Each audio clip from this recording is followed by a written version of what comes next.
Lords, joining me in the nighttime in the combo classroom for a little video where I wanted to show you folks something that I call meta-inequalities. I'm not sure if it's a concept that many other people have pondered before or if other people have nicknamed it. It relates to many concepts in mathematics that you could use numbers to describe this with, but by the term, I'm also referring to a sort of visualization technique we'll use for it. Now, this thing called meta-inequalities that I was playing around with this week first led me to the reason I came up with the whole nickname for it and went down a whole rabbit hole is I discovered something so unbelievably cool. But that isn't what this stream is about. The particular thing about sums and products that really, it's not cool because it's so weird and complicated. It's just something quite simple that shocked me because my gut feeling was something to be the opposite, related to how much space certain inequalities filled up in a certain zone. And the zone we're going to be looking at is 2D zones, but you could apply this to the first dimension or third dimension. Now, the reason I'm not showing that here is partially because I want to save it for a main combo class episode that is going to be entirely based around this thing about sums and products that I recently saw that seems so unintuitive that I was like, I bet other people will be surprised by that as well. But while I did that, I discovered a lot of potential by using that concept with other sorts of graphs, and I started finding other general questions. And so another reason, apart from just wanting to save that concept so that it's not repeat knowledge for any viewers of my live stream when that episode comes out, I also want to give you folks the chance to do it yourself, given that I've said a clue that once I teach you what I mean by these meta-inequalities, something related to sums and products that was pretty simple really surprised me. And it's actually about 3 or 4 different things really surprised me. So maybe you could see if you can figure out any of those 3 or 4 things if you play around with sums and products in this process on your own. I think that can be good sometimes for me to do for the world, is to not always spoil all the details right away, especially if it's something that I've sort of fiddled around with myself and you may not be able to just look up from some other source.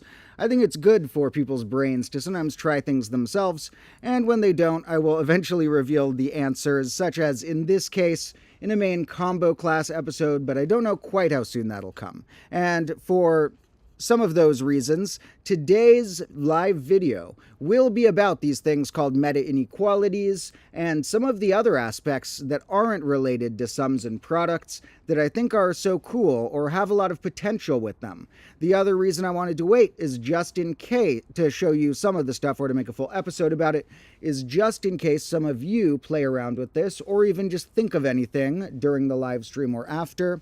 You could leave a comment and let me know if there's anything you think I would be extra intrigued by the meta-inequality analysis of.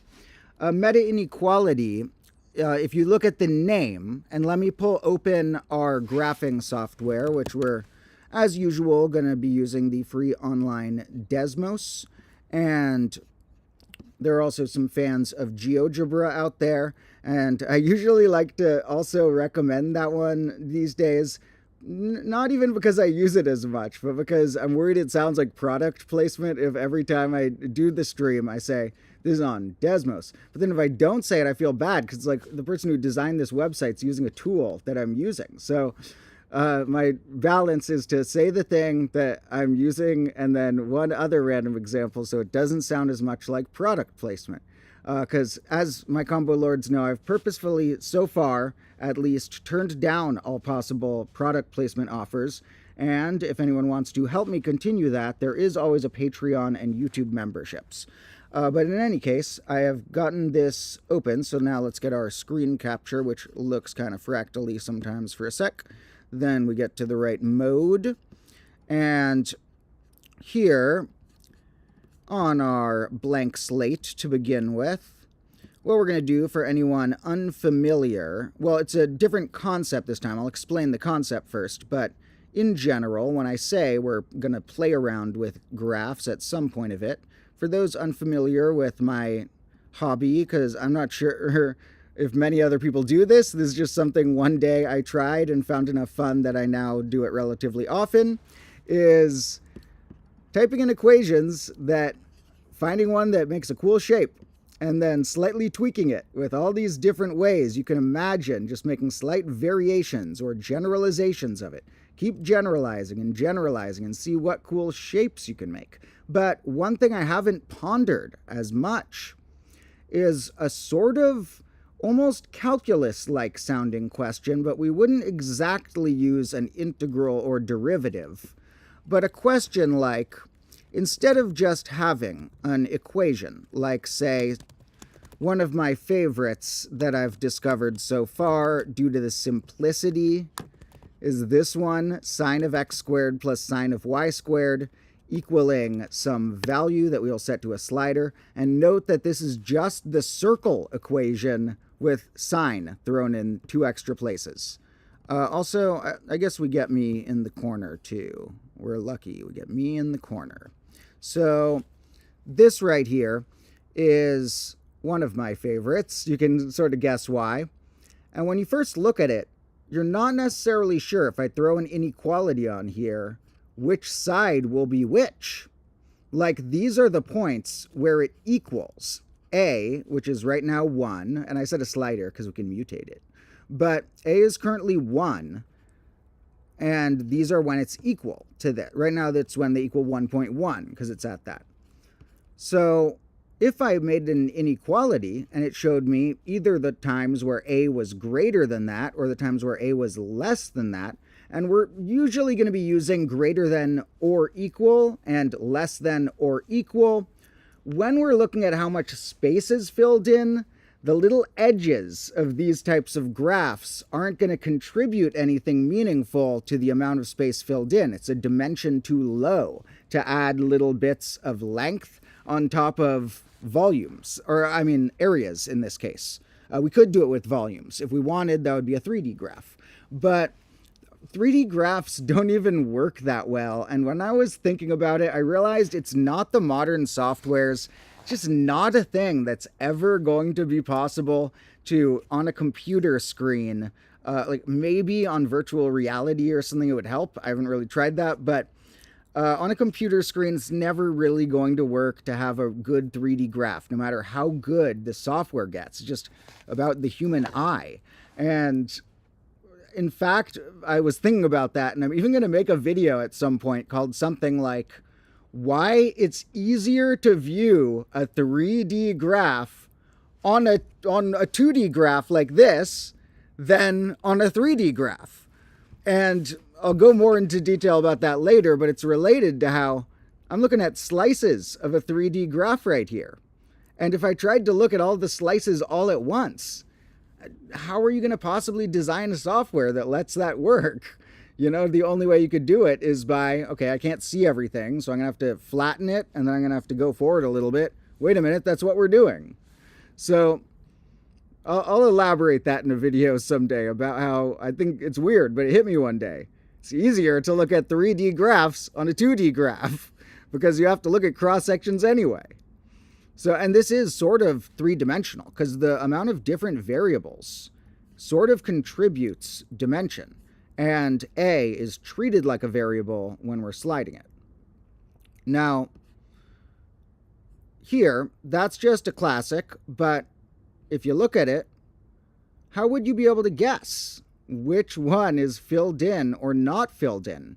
Maybe you could go to the origin would be a good starting point and guess what the origin, I mean, do a little math maybe, plug in 0, 0, and say which direction should that go, and then maybe you could guess that it goes back and forth, that maybe this section, if it's filled in, that one's not, and then that one is, or vice versa. But if we flip the inequality, it'll completely flip.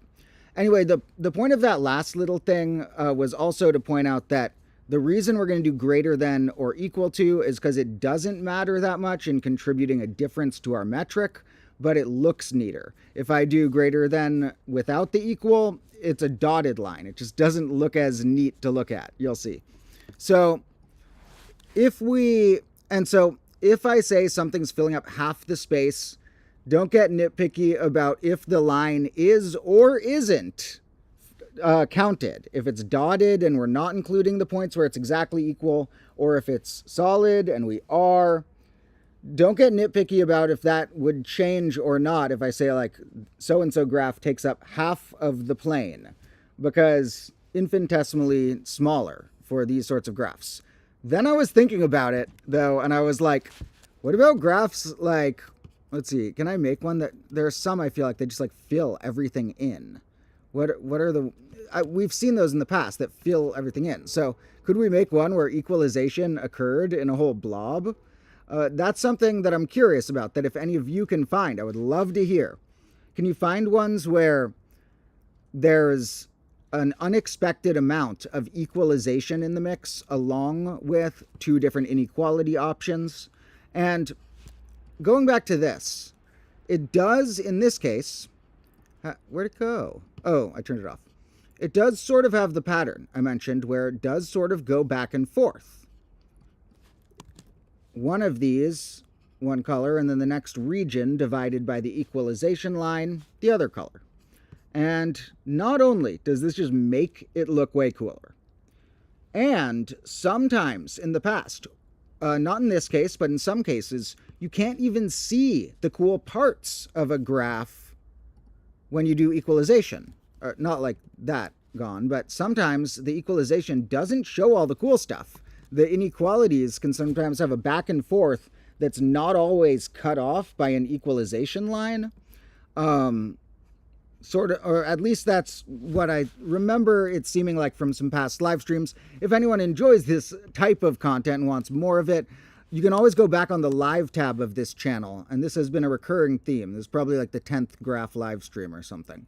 So eventually, when I do make a main episode on my combo class channel about graphs, I'm going to have a lot of research to do of going back through all of these streams for all the coolest things I've ever found. But that will make that episode extra cool, because the first time I do graphs on my main channel, it's just going to have so many cool ones I've found from the past year or two. Of course, it'll probably have, a concept to the episode and an arc and stuff, so I'll have to hold myself back from throwing in all of the craziest graphs, sort of like in the next main combo class episode, which is taking me longer than expected because it was going to be a little random science break, and it turned into a big passion project. It's one of the prouder things I've ever done and made, because it correlates with the whole quest I've been on the past month, or not anymore. Now I'm on editing time, but a quest I was on for about 3 weeks that was so successful. All I'm going to say for now is if anyone wants to guess how many 4-leaf clovers I found in the past month from this date, when going out on a quest to try and find at least one. I'm not going to tell you, but if you guess within a few of it, I'll say if it's right. But it's a lot. You better guess a good guess, because I need to tell people how to find them themselves, because it turns out they're way more common than people think. They just don't look ever for them. So that will be the next main combo class episode. But with that said, it will, I'll move on. You'll see the clover thing later. Just trust me that it'll be interesting, even if it doesn't seem very mathematical, even if that's the portion you like more. And here, back to our graphs. What we have to note, this is a different one to give a little variation. This one has a tangent thrown in instead of one of the signs. Now, if we flip these, it flips it. And this sort of makes sense, because equalization shouldn't change if I flip this, because they both had the equal portion of them. And the rest of it should only be able to have those two states, where that's more than that or that's more than that. Unless, when I was thinking about it just today, I realized, wait a minute, I have to go back to the note I took in my document of brainstorming stuff and say, is that really true? Come back to this later, because what if a graph has a hole in it? What if there's some sort of asymptote-like hole? Is it always true that one of the sides has to be greater than or equal to the other if some of the points are defined? What about ones where some of the points work, but some of them don't even work? And so that's another thing I would love for anyone curious to see if they can find. In addition to surprisingly large sections of equalization, could you find something surprising about the sections that were missing from a cool looking graph? Now, here, and a cool thing I thought the other day was that, in a way, those holes in graphs are like the opposite of roots. The roots being the points it crosses the origin that are very notable, because the roots, you can look for them when you have something like, say, x minus 1 in parentheses on its own, you assume, but on its own sort of means in the numerator of a fraction with 1 for the denominator. And so on its own, in the numerator, yeah. And then with the denominator, if you have something like x minus 1, instead of telling you there's a root at 1, it tells you there's a glitch at 1. And so those have an interesting dichotomy. That's something I need to think about more that just struck me the other day. Now, here's the first thing to note about this graph. It's kind of hard to tell which of the two has more of the space filled in. And first you may wonder, can we even fully, is this a clear metric of which has more space filled in? It is strange in some ways when we're dealing with infinity, especially a two-dimensional look at something infinite here.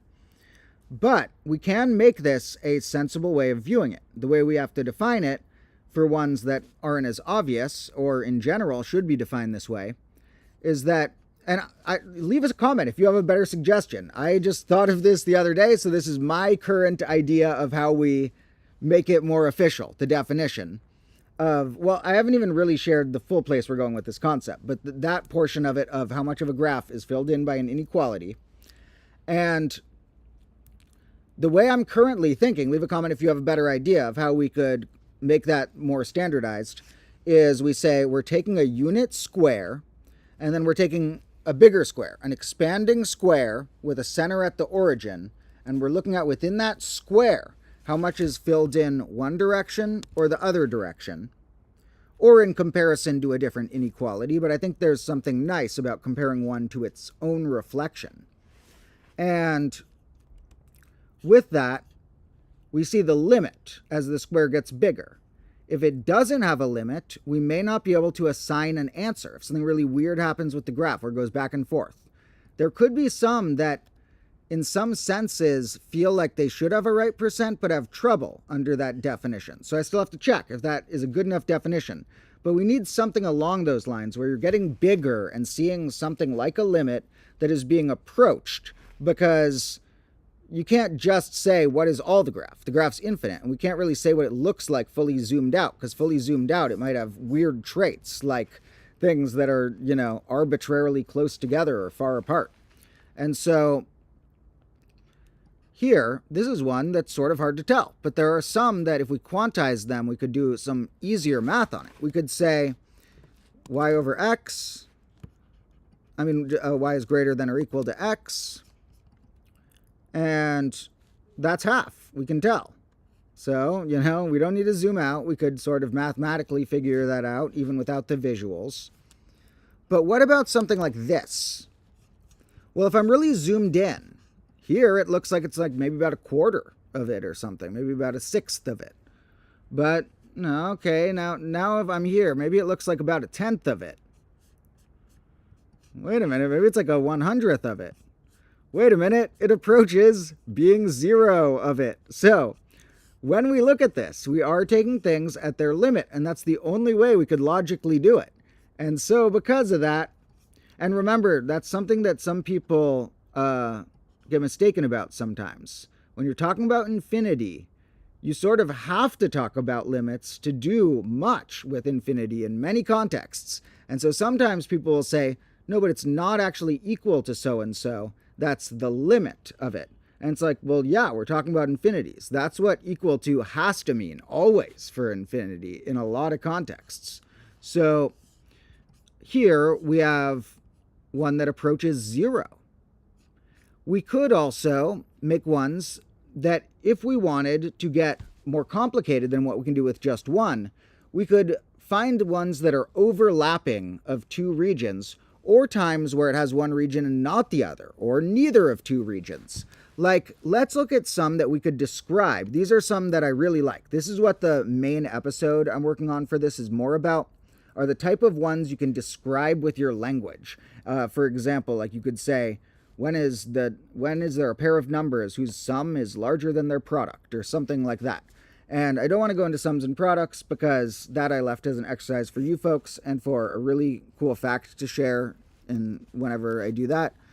However, here we can try similar things where maybe we'll say like twice one number plus one, we want to be larger than the other number, but we also want the sum of the numbers to be less than 10.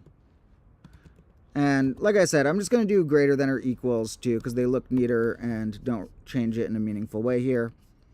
Now, here we could, if we wanted, say any mix of, I want the purple ones what I care about, I want the gray ones what I care about, I want the region where it's both of them, I want the region where it's one of them but not the other, I want the region where it's neither of them. And we could describe any of those in a mathematical way or in like a language way. Like, what are the pairs of numbers that their sum is less than 10, but twice one, well, wait, no, that would be hard to describe because twice 1 plus 1 is, even apart from the double meaning of 1 in the way language works, sort of, but twice one of them plus 1 could have meant the other one.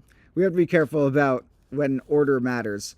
So let's actually do one that is like, what if we said x times y? We wanted to be more than 5.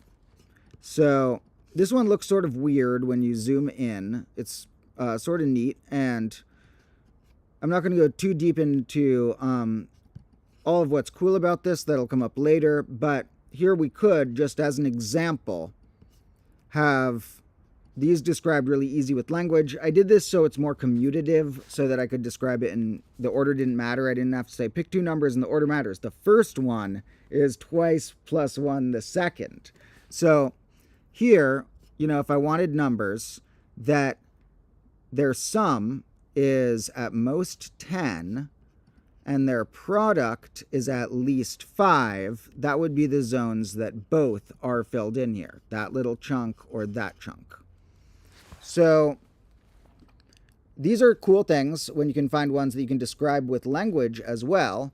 But then it makes you have a really good way of visualizing it to ask questions like, well, what portion of number pairs can do that? It's hard to, randomly pick a pair of numbers out of the infinite amount, but we could have rules for what a random number would do mathematically if we treat it at growing and growing size ranges that we could be taking a random number from and seeing if limits are approached. And with growing size ranges, taking random numbers from that range and seeing which ones fit that trait or that double trait will be the proportion of this graph that are those. And sometimes it's hard to tell. Like, for example, do these add up to more than a quarter? My gut is telling me no, but I'm not sure. If I mushed that into there, would it fit? Would it be, I'm thinking it would be too small maybe, but maybe it would be too big. It's kind of hard to tell from here. I think it would be too small if we mushed it all the way around in the gaps. But this one then, let's say it's 0.24. Just let's say we calculated that. It wouldn't be that round with this bendiness. It would be probably an irrational number. Unless they add up really neatly to 1/4 or something. Or something like that, where that's just like the inverse amount of something irrational that one is. So it sort of reminded me of puzzle pieces, a few of the ones I was playing with earlier. I'm like, how much does this add up to? Oh, if that piece went there, we can see that fills this many quadrants or whatever. Now, if I knew it was 0.24, like say I calculated that, then what I'm going to say is under Well, let me say the ways that we could define this. One way, I wanted to define our metric for our meta inequalities, which now that we've sort of gone into it, I'll note the reason I like that term is because a meta something is sort of zooming out a level. And so zooming out a level of a this is greater than or less than that would be to somehow have an inequality and another inequality and say that one of the inequalities was greater than or less than the other. But normally that you'd think that doesn't make any sense. And that's, as far as I know, what everyone would think, except for me and possibly a small handful of people who have also thought of this, unless this is something that's been written about before, which is, what if we did treat the limit of how much of the proportion of coordinate points, which is pairs of numbers in this case, or trios of numbers if we were 3D or onward, or a single number if we were 1D on a number line. And if we had that,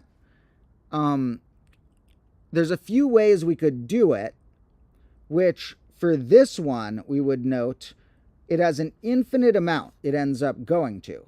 So we'd want to describe it how I was, which was what portion of the whole was filled up. And in this case, we'd say under that metric, it is 24%, or however you want to call that, whatever, neater way you like saying 24%.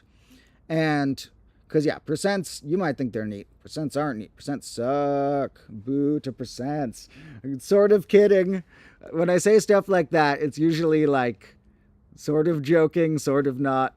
But anyway, apart from percents, if we had 0.24 as that trait, here that would describe that well, because it's, sort of silly to even say, oh, it has an infinite amount. It's sort of like duh for a lot of graphs. But what if I have one that, whether it's sealed off or just gets really thin really quickly, what if I have one that approaches nothing? Like, what if I have, for example, well, let's go back to the circle for a minute. This doesn't, we're zoomed out. Doesn't work here. This, like I said, is one of the ones that may be an open question. I don't know if anyone's ever tried to calculate that. So as far as I know, it's an open question whether to prove on the big scale if there's a limit of which one of these, if this and this each have a limit of their proportion of the total, then which one of them has more at that limit.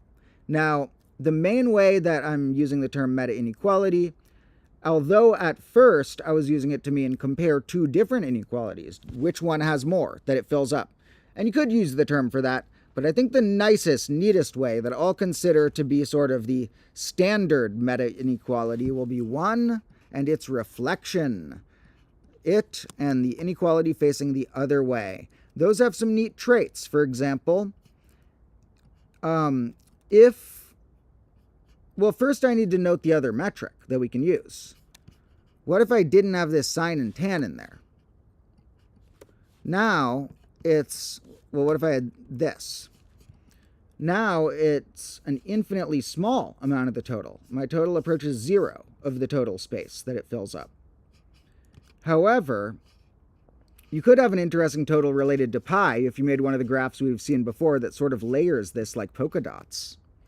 However, here, a more meaningful thing to describe would be the amount of square units, or if I was in 3D, units cubed, or whatever, units to my dimension. So here we could notice if I set a to 1, that it's more meaningful to apply the number pi to this as opposed to 0, because it's in a big family of ones that is 0 on the other trait of the how much of the whole they have. So I'm still figuring out how I'm going to phrase it exactly if I write notation for this or anything. However, with these, the way I'm currently writing it in my notes is sort of like, is it finite? And if so, how many units in the dimension, in this case square units, is it? Or is it infinite? And in that case, what portion of the whole does it take up? This is assuming that does approach a limit that we can calculate correctly. I can't think of a really clear example that wouldn't, but that's another question that I'll probably figure out later, but feel free to let me know if you think of anything like that. What would be a good example of ones where my definition for them would have a hard time because something would go back and forth in a way that it sort of does have like an intuitive answer to my question, but the limit wouldn't get it right. I'm not sure necessarily those exist, but it feels like they probably would. Now, here we have this fella, and while that is easy to calculate, we could also have finite ones that are unknown how much they took up. Like I could have, for example, well, let's do something interesting. Let's say let's note something first too. When we're dealing with infinity, all these look different, but they're not. In either of these cases, the filled in and not filled in tie. They both have an infinite amount. So if they both have an infinite amount, we have to call it a tie, because the meaningful type of infinity to use here is the same type of infinity. I made an episode about that a while ago. I'm not going to go into super details, but there are different levels of infinity that make sense to incorporate. If you're using uninfinity, you probably want some infinities. It works different in different branches of math. In fact, some branches it's a number, but in many branches, you're going to treat things like this, and in this context it makes sense to do that, as if these were ties of how much is filled in or not filled in. And remember, the not filled in is equal to what would be filled in if I flipped the inequality. And the line would still be the same, which would be dotted if I did the inequality this way. But for the last time, I'll say that doesn't affect our count of our units squared. So, but I might need to work it into like the definition of all this stuff if I write more about this or making more content about it, because I need to figure out if there's exceptions where there's like somehow like the equalization amount makes a whole blob of something while it's equal, not as an inequality. In any case, this is something I've only been playing around with for, a couple hours so far over just this week. And I'm sure I'll discover a lot of things I wish I said in this stream as I continue to play around with it, but there will be time for that in the future. And here, what I wanted to try is seeing if we could make the line jagged in like a harder to predict way. Like, what if we say we're going to like add a tiny bit of something? We're going to add like, how about like sine of x over 1,000? Well, that was 10,000. We'll do 100 to make it a little more visible. Now, what? Why can't we see that? Do we just not? Is that too small for it to be visible? Whoa. It bent it. That wasn't what I expected. Okay, so that sends it there. That's interesting. Now, I would have to think through why that's the case. But in any case, let's just like try and make the line more jagged somehow. Why didn't that make it more jagged? Whoa, I was too zoomed in. Oh my God. I love when that happens. When I think something's really... but now it makes me think of how many times I must have, like in a live stream or on my own, been like, oh, this graph is so boring. Let's just try a different one. And I was just at the wrong zoom level. You can do it the other way too, where you're too far zoomed out. Like something might look like a circle and then you zoom in and it's not, it's jagged. I actually was playing around with how to do that because I wanted an example. I'll show this example of, let's take the actual circle equation real quick. And instead of putting sine or tangent around the parts, let's just add a little extra something. Let's add something that is like the sine of the tangent of the xy. Does that work? And let's say that equals some amount. So that threw it off too much. There was a way I made this really tiny somehow. What was what I did to make it really tiny?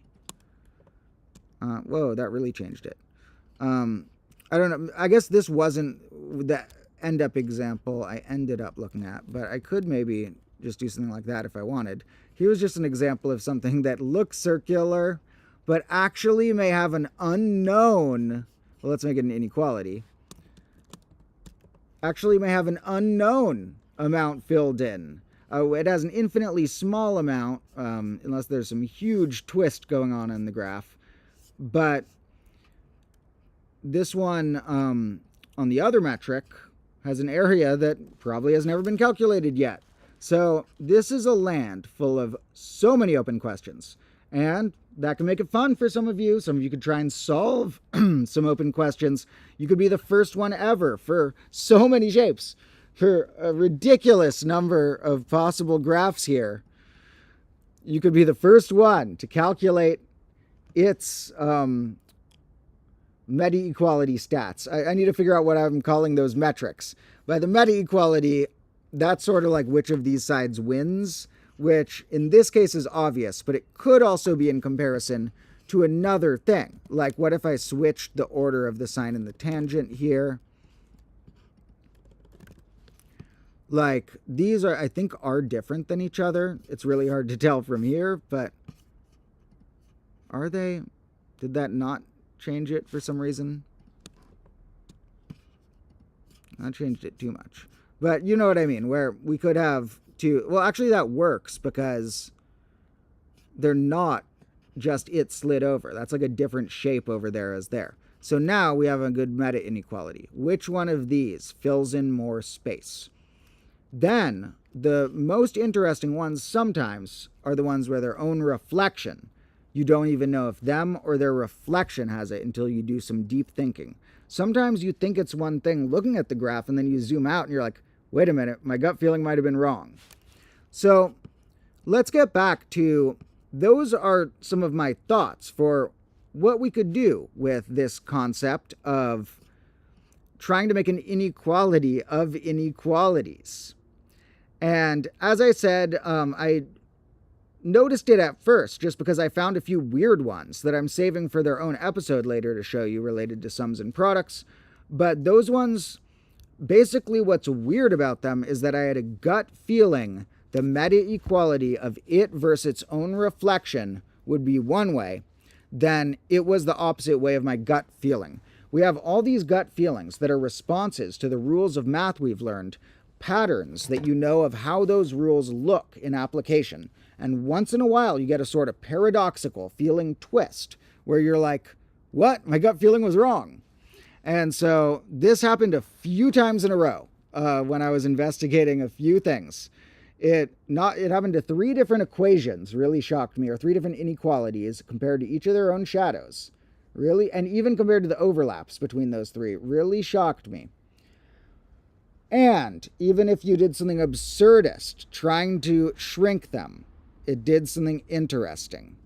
So it blew my mind 4 or 5 times. So for these ones, I feel like there's other ways ready to blow more minds, to have my mind blown again in the future, with a lot more that could potentially be found in the question of what are things that you know the equation, maybe because you've seen it in school like written as numbers, maybe even because it's simple enough that you know how you would describe it. Like, these are the points I'm looking for, are the ones where the sum minus the product is more than the absolute value of the difference or something. So actually, I should give that one clue too to anyone who tries fiddling around with my thing I was saying about sums and products to try and find the answer before I show you folks. Might need to include some differences as well.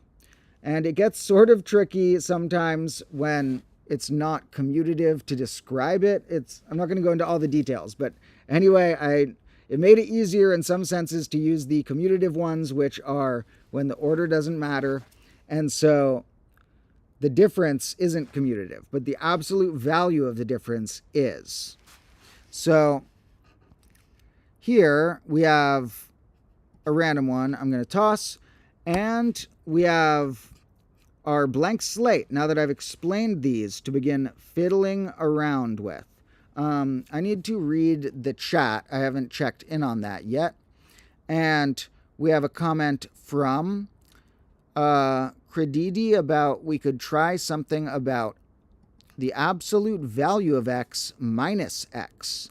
Or just try involving that in some way. And remember this, folks, if you leave something that you think I should put it in the form of an inequality, like the ones I see here so far, because then I'll know what to put it as. Sometimes people will comment like, you should put this, but I'm not sure if they mean like that equals y or that equals something that we previously discussed or whatever. So here, that is a pretty good way to get an interesting slice. Let's see, when it's just greater than x, that's not interesting. When it's just greater than 1, that's not interesting. But when it's greater or equal than y, we get something interesting. Now let's put a multiplier. And yep, now we get a good clock. This is ticking around like a clock. So this is a good example of one that shows the potential. Let's make this slider bigger. Shows the potential that there are some that with the right slider, which we could see as this is slices of a 3D graph, has every possible range. Perhaps we could even find, I wonder about finite ones, that if we extended the range, they would have every possible amount of square units. I guess that'd be pretty easy. If I grew and shrunk a circle, I could make it cover any amount of square units. But for these ones, that can be a little trickier to find ones like this, which is a neat example of it. But wait, I don't know if this one can do all of it. This one can't have a ratio of less than a quarter, I don't think. Or even less than half. Yeah. So what if we make something like that and we say we're looking at the overlap of these two or something? So I don't know. There's some playing around you could do with that. Somebody could leave a comment if they'd like, or I'll look more on my own later about if there is just one we could do with a single slider that can fully curve around in that way easily. But in any case, just an example. It's not that that's necessarily the coolest, but that it's an example that we can have any possible value show up as one of these metric. I need a good term for that, because calling that the meta inequality doesn't make as much sense as calling the overall comparison. So what will we call those? We'll call those, I don't know. I'll figure that out. Ooh, you know, it's a good term. Not for that, but when I was like, terms in my head right now, something that popped in my head was like, ooh, what about infinity qualities or infiniqualities? It's like infinite inequalities, and the infiniqualities can be our nickname for the ones that have a finite amount filled on the big scale as terms of, well, they have a finite amount of square units, which means they have a zero proportion. I mean, so sometimes I mixed those up possibly when I was describing those. I hope I got that right. But what I mean is that you either have on one metric for some types of graph, this makes sense to say, is where it is from 0 to 1 on the proportion filled. Then for the ones that are 0 there, you also could have the second metric, that is how big it is. Or you could describe it with the other one sort of feeling dominant, where you say the other one, we're talking about how much square units it is, and we can call them infinity. And if it's infinity, then we go to the other metric to say the proportion. But I kind of like to think of them as two different balanced ways, because there's sort of two different families of possibility here per inequality. The ones that we would want to count one way or count the other way. Let me try the idea from the chat. I'm going to have a little sparkling water to, when you talk for a while, your mouth gets dry. And Chris DD says, for something where the idea of how much is filled doesn't converge, a suggestion. And so let's get those examples out of the way. And we are going to try this, and then we will also try Wade's suggestion of just one of their favorite equations because it represents the pairs of numbers whose product is the same of their sum. And that is true. That is something I will go into. It will show up in the episode I'm going to make about this. That isn't the equation that blew my mind, but it's something that will show up there because doing some simplifications with things can turn one inequality into another, or equation, you know. And for our equation, if we have y equals x divided by x minus 1, well, what would have happened if I had multiplied both of these by x minus 1? Then I end up with yx minus y equals x. And let's say we add y to each side. We would end up with the y over there. And, hey, look, the sum of x and y is the same as the product of x and y. So we can see that if you'd started here, you could have gotten it that way, too. So that is related to some of the really crazy stuff I found. However, I'll go more into that later and look at this other suggestion next, which is sine of log of the sum of the squares being less than or equal to 0. And this is for something, how much is filled doesn't converge. What was that? The idea for how much is filled doesn't converge. Oh, because you mean as we get bigger and bigger, we're going to have some problems with our little glitch right here. And, well, this one does converge, though, because it still approaches 0. So if you had something kind of like this, but it had an infinite amount of square units, it might work.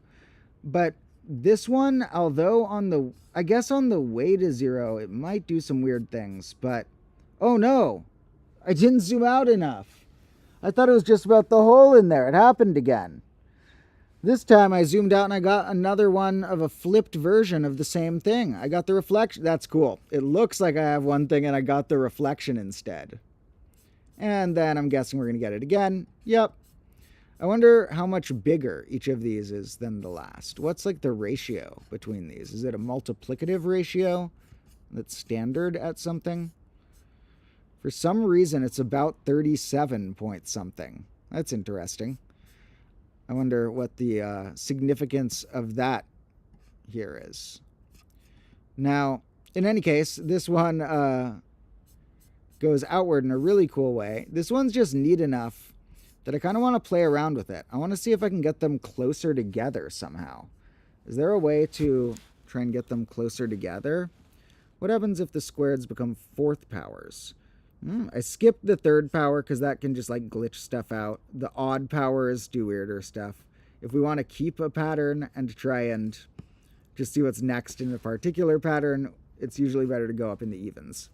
Now, it looks like this is squircleifying them, but it is also, I think, getting them closer together to each other. So let's jump up a bit to the power of 200. Now they're going to look like squares, kind of. Oh, and they're really close. That's cool. Wait, they end? I didn't know they end. Did it just, like, decide to stop showing them, or does it end on all the scales? What's up with the end? Oh, no.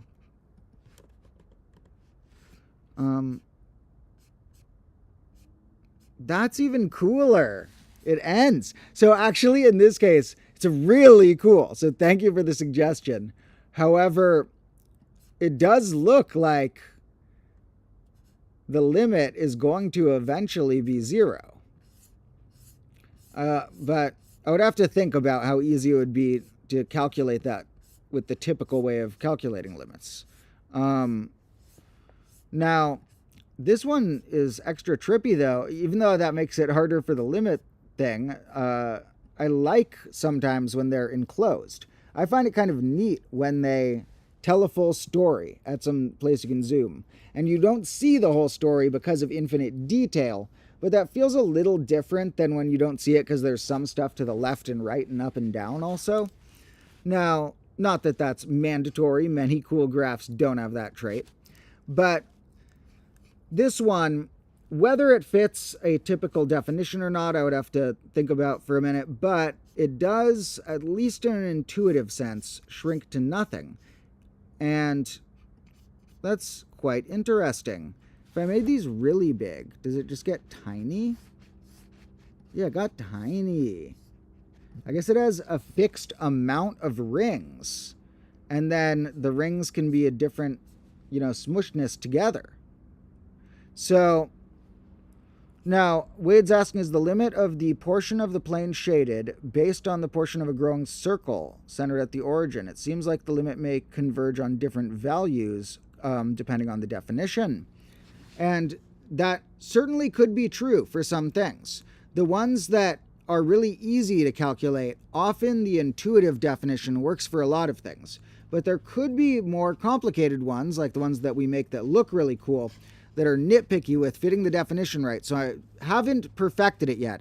What I had actually decided for so far, that I was thinking it makes more sense to be a square growing, but I'm not sure exactly why I thought that. Perhaps I should do the good old circle. Circles are better than squares. Squares feel more grid-like, but I should just do the good old circle. Circles are better than squares, but I don't know. That was the other consideration, was an expanding square. Other considerations, you could have different ways of doing it. You could maybe do it in discrete chunks. Like what if I looked at just this square, then jump to this square, then jump to this square, and somehow had a way of seeing if those converge, although that might not be possible in a strict way. In any case, this stream was not about to get all the definitions clear. It's something that if I end up finding more cool stuff about this, I will continue to refine definitions, see what makes sense, and, spend time on working on that.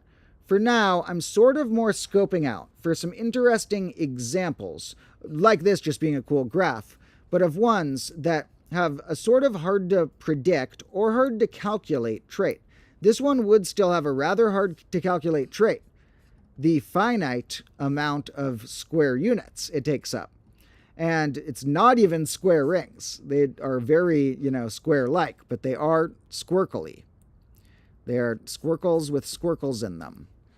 Now, so Chris DD actually says that when they tried the version with powers of 100 on their computer, using these things just gives white around the outside.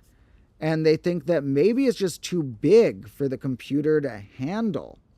That is an interesting chance. What if we try removing sign to make it simpler? So here, we're going to see some parts of the pattern. Now, it still just has that. But let's see what happens here. So here without the signs, it seems to be getting all of it. Now, when I put the signs, it does weird stuff to it. Oh, no, yeah, it's way bigger. Maybe it does with the signs. Maybe it just can't handle a certain amount. I guess when we're at this point, we are at a pretty absurd scale. I didn't really look at the scale we're at. Look at these numbers. 10 to the 14th power? Oh, I got to stop zooming out because, I think maybe even it's working better this time. Maybe the computer, thought about it a little longer and now it's loaded more of them or something. But I shouldn't go that far out because I don't want to refresh the whole page, and it actually takes a while to zoom in. There's not a button that's jump to the display going 40 worth across or something. So we got to get back to where we were. But hello to everybody who has joined and commented. This stream is a little less about interaction with chat than some of mine because I want to be focused on finding some cool ones of these. But I will test out at least equations people leave in the chat and possibly answer other questions or comments, so still feel free to try me. And that one's really neat, but first let's try a variation or two before we move on. Here's if we made that a tangent. Here's a cosecant. Here's one of the ones that, look at this. Without the inequality, you think there's nothing there. Except, was there like a blip around here? I don't know. It looks like nothing without the inequality. So you're like, okay, that's a really boring equation. But let's say it's just invisible. And we like, its shadow can show the shape of it. Look at that. Isn't that just absurd when they do that? When it's just not there? And this is another thing, that how many of these have I looked at before and missed something awesome of where I had an equation set like this and I was like, oh, that doesn't work. But if I had had it set like this, it would have worked. Not only worked, but maybe been really crazy. Anyway, by the way, why did this end up as -0? Was that in the thing I copied, or did I just put it as -0 for some reason? For some reason it ended up as oh, this is why. I actually figured it out. It might have seemed like, I even thought, I was sort of just joking about, that's a weird random mistake when I wasn't paying attention. But no, I think it separates it sometimes when I do this. I'm trying to make them greater than or equal. But like, sometimes it does that for whatever reason. And so then it turns into a negative. I was wondering, like, why did I put -0? But in any case, what happens when I make this value that's not 0? Ooh, changes how big the rings are and some other traits. Here we're negative. Here's where we're positive. That's weird. These ones are like greater than or equal. Yeah, so these ones, they lost the inequality-ish bit of it. Now the shadow's gone and we just have the shape. But in any case, let's try just one or two more variations. Is log here, do they do the natural log for that? Or do you type in ln on no. So is log base 10 here? Let me see. Log 10. Yeah, it's log base 10 because they say that's 1. So it makes sense to do that because they have the natural log, but which is the one that looks like ln. But still, I gotta say, base 10 logs, what's the point? I mean, okay, there's points for our digit system. There's points for like describing things like how many digits a number has. But for something like this, where digit, it's base independent, then why log base 10 for something base independent? 10 gets too much credit. 10 deserves 2 important pieces of credit. Okay, 3. 1, it's triangular. 2, it's tetrahedral. 3, the second smallest number composed of 2 distinct primes multiplied together. And those numbers can be useful. It's square-free semi-primes. And however, that trait, it loses to 6, which is the first one of those. Arguably, it loses the triangular trait to 6 also, because 6 is doubly triangular. So you might be wondering, why'd 6 come in the mix? It's because 10's overrated. 6 should be the overrated one someday. First, we must make it our base that we count in, and it'll be properly rated for a while. Then, like any numeral system, it'll be used everywhere, and even it will become overrated. There will be 6s places that there don't need to be because they'll look like 1, 0. There will be 36s all over because they look like 1, 0, 0. But for there to be something semi-arbitrary like that, for the times where a product contains 1, 0, 0 amount of screws, and they still would have done that maybe if it was a different base, then, because it looks, or 1, 0, 0, 0, something, package it in an amount that is base dependent. Well, I think that 6 actually deserves it far closer to the amount of times it would show up would be meaningful and important. So, just to note, I did say 10 is tetrahedral, but 6 has so many other cool traits that even if you're playing the I'm a cool number with so-and-so cool number trait game, 6 wins that by a long shot too. In fact, there's going to be 2 separate episodes at some point that I'm going to need to spread out because they're going to sound similar, but they're really different actually. One of which is about how many amazing traits the number 6 has. The other, it might end up 1 episode, but I can see it being 2 episodes because of how many different notes I have, is about why we should count in base 6. I'm not sure when those will come out, but there is, after my Clover episode, an episode not related to base 6, but related to some family of bases that will be pretty soon. After my Clover episode, the next main combo class one relates to a type of base, or more so a family of a type of base. So,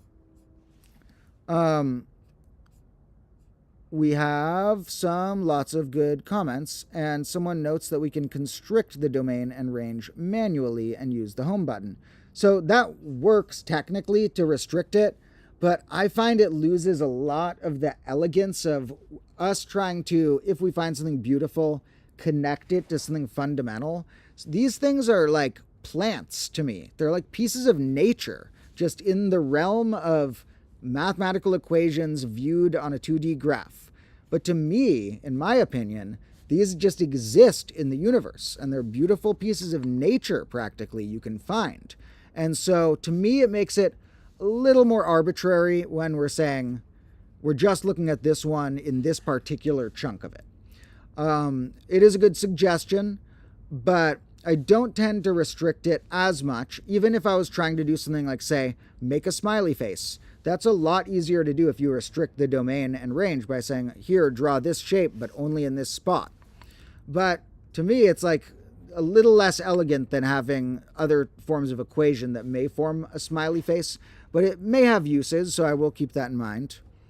And we have cosecant of x is not 0, right? Well, let's see what Desmos thinks about that. They're not glitching. Well, yeah, cosecant of x is not going to be 0. Wait, is that right? Cosecant of x won't be 0. That looks right. Yeah, I would have to think about that more, but it looks right. Now, I'm not sure why you brought that up, though, but you could let me know if that was in reference to one of these. And thank you to my fellow fans of 6, like Stick here in the chat. And also just thanks to the other commenters. I'm going to look away for a moment after this last comment, which is SpinDip69 thinking, speaking of the number 69 in your name, I was about to mention with the base 10 clumping, I want to see charts. If anyone wants to try and compile any data about this for whatever your hobby is or any aspect of the world, I want to see charts for different things that show the frequency of different numbers being used. Because I feel like you'd always see a lot of base 10 dependence in almost everything. But then you'd see weird different things, and you'd see like more frequency in usernames that 69 would be in them because of some meme related, jokes around it. That would have a higher frequency, I imagine, than 68. Additionally, a really small number would have a higher frequency as you go down, but some will have an unexpectedly high frequency. And I want to see those graphs and then backtrack. Like, why? Then you find out why one of them spiked. And I was analyzing this just partially for fun, partially to maybe make a video about in the future, if I find anything really cool and it seems worth it, about which numbers have appeared on a Magic card, because that's been a hobby researching. Not really, I haven't played them in a really long time, but researching things about Magic cards has been a hobby recently. And so the numbers that are on there have these points that they're way more frequent, and they relate to the game's setup rules in interesting ways. They relate to things about the starting deck size, the life totals in common formats, and things like that. There's sometimes some clumping on like cultural things too, like there's a bit more of 13s of certain types than you'd expect, because of cards that use it to sort of signify the unlucky, superstitious thing associated with 13. That could also be true about 7, but 7 also already spikes because that is your starting hand size in the game. So that I'm able to calculate myself because I know how to use the search engines for stuff like that because it's a hobby of mine. But I would be curious to see that data for other things, for, something along the lines of a particular card game or whatever you think of when I say this. What is the frequency of numbers? And most particularly, I know a lot of stuff will clump toward lower numbers. Some stuff may just have, a very fixed range of all the numbers that appear. But a lot of stuff will have different sorts of things appear, and the lower ones will come up more often because they have more circumstances they could come up. However, I want to see the numbers that have more than the one below them, or than some one that's below them. Because if you're more frequent than a number that's smaller than you, that signifies you got some bump due to something related to the setup of your thing, such as the comparison to a life total or hand size, or something that is in culture. Like, for example, maybe there are certain numbers that, I'm not sure, that's a whole nother thought. But one last example is some things might care about year numbers. So in some sorts of circumstance, the numbers that would appear most frequently might be 4-digit numbers that are in the 1900s and 2000s.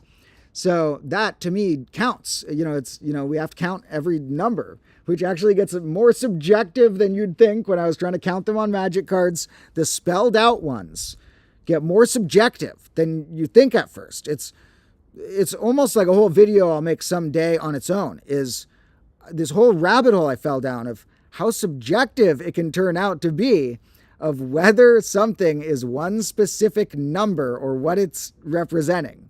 There's a lot of possibilities to cause stuff like that. But in any case, we have questions of why 37, and they say it's a very random number for it to seem like. And it really kind of is. That was with the sign on here, right? I'll have to look more into that another day. Here I want to keep moving quickly on to having cool looking things that we try and somewhat estimated guess facts about.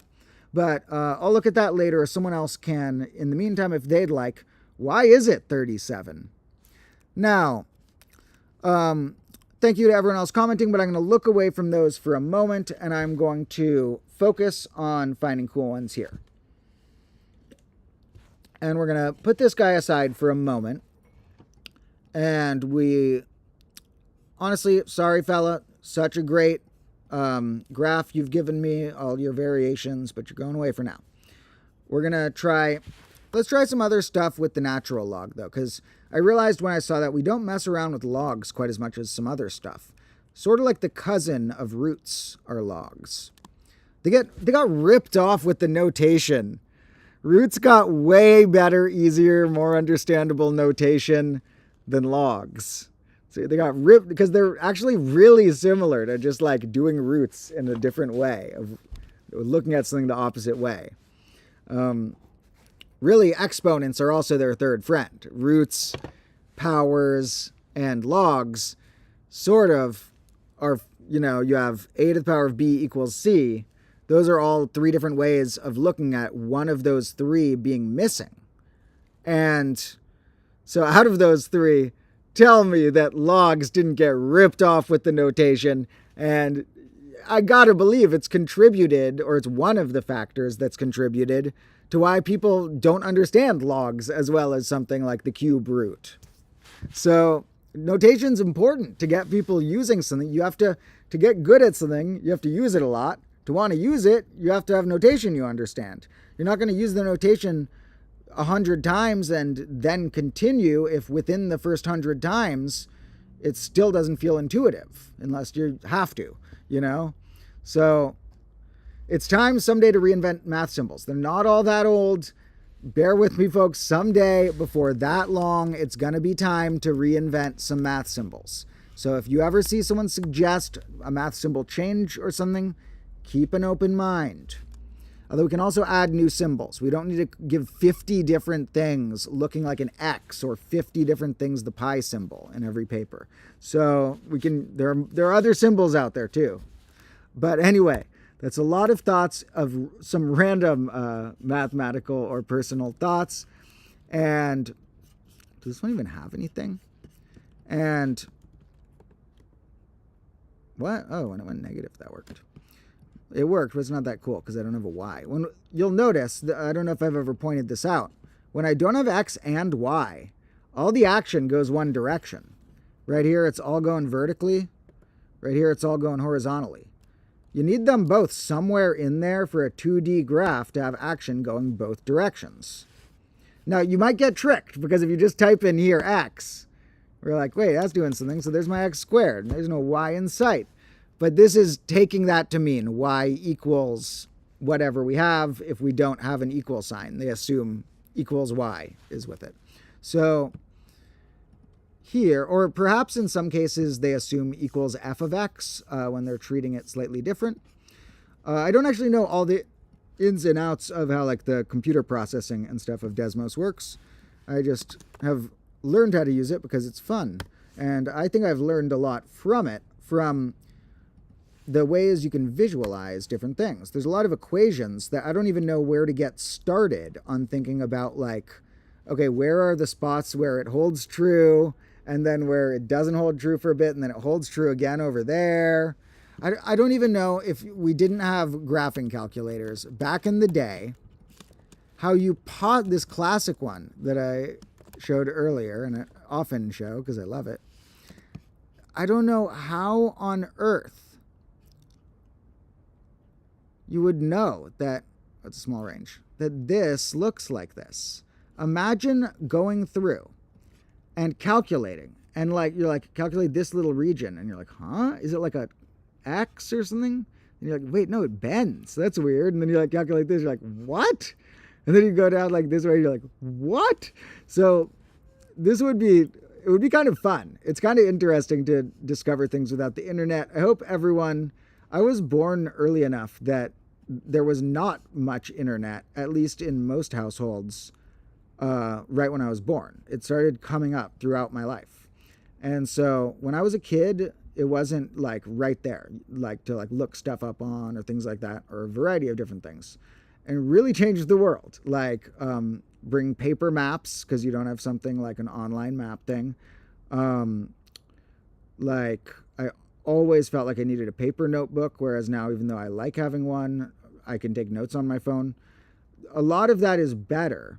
However, I often purposefully, leave my phone somewhere and do something without it, or let it die and then do something before I charge it, because I am sort of old-fashioned, and not in my beliefs or anything, but I think a lot of old-fashioned beliefs are kind of messed up. But I am old-fashioned in like my taste for like the type of items I keep around me and such. However, technology does have a lot of interesting benefits, including me being able to do any of this with you folks at all. I would have like, if there was no internet, I would probably be a teacher with like 15 students or something, and nobody who wasn't those 15 students would be learning from me. So there's a lot of good things from the internet as well. And with, why was I saying that again? It was because of graphing calculators being part of the internet. And I think this is an amazing part of it, but it also, I can imagine some people who used to calculate this by hand feeling kind of like hurt in a weird way that now anyone can just whip it up and sort of take it for granted, just like jump from one to the next without the like, okay, I'm walking over there almost with my calculation. So I think it's sort of nice to almost treat it like you're calculating a little bit at a time by like starting out zoomed in or something, or zoomed out because you could have calculated at some view and sort of seeing what's going on. And I more so meant that I recommend doing some stuff yourself on paper that doesn't involve a screen at all, related to whatever hobbies you have. Probably math is one of those if you're watching this video, so related to math could be one of them. But try to do some stuff like this might be too hard to graph. But what if you were curious about something a little simpler? It's almost a good question that sort of could evolve as you learn more about math, is like, what's the hardest or most complicated equation that I could figure out how I would graph it if I had to do it myself? This to me would be beyond my limit. I think almost no mathematicians just looking at this, if they hadn't seen this, would predict that it's this. I think almost no one, I mean, you might guess some of the shapes to a degree, but to be able to put down like, okay, the middle looks something like that. Then you got like these eighths going each direction like that. Then you got these things that get smushed in these different ways. To know all those factors we're about to be here, especially with the filled in version, to know that all these factors look like that. Or how about this? If it's A, to know that all these are, oh, it's too big of a scale. To know that all these are different levels of it.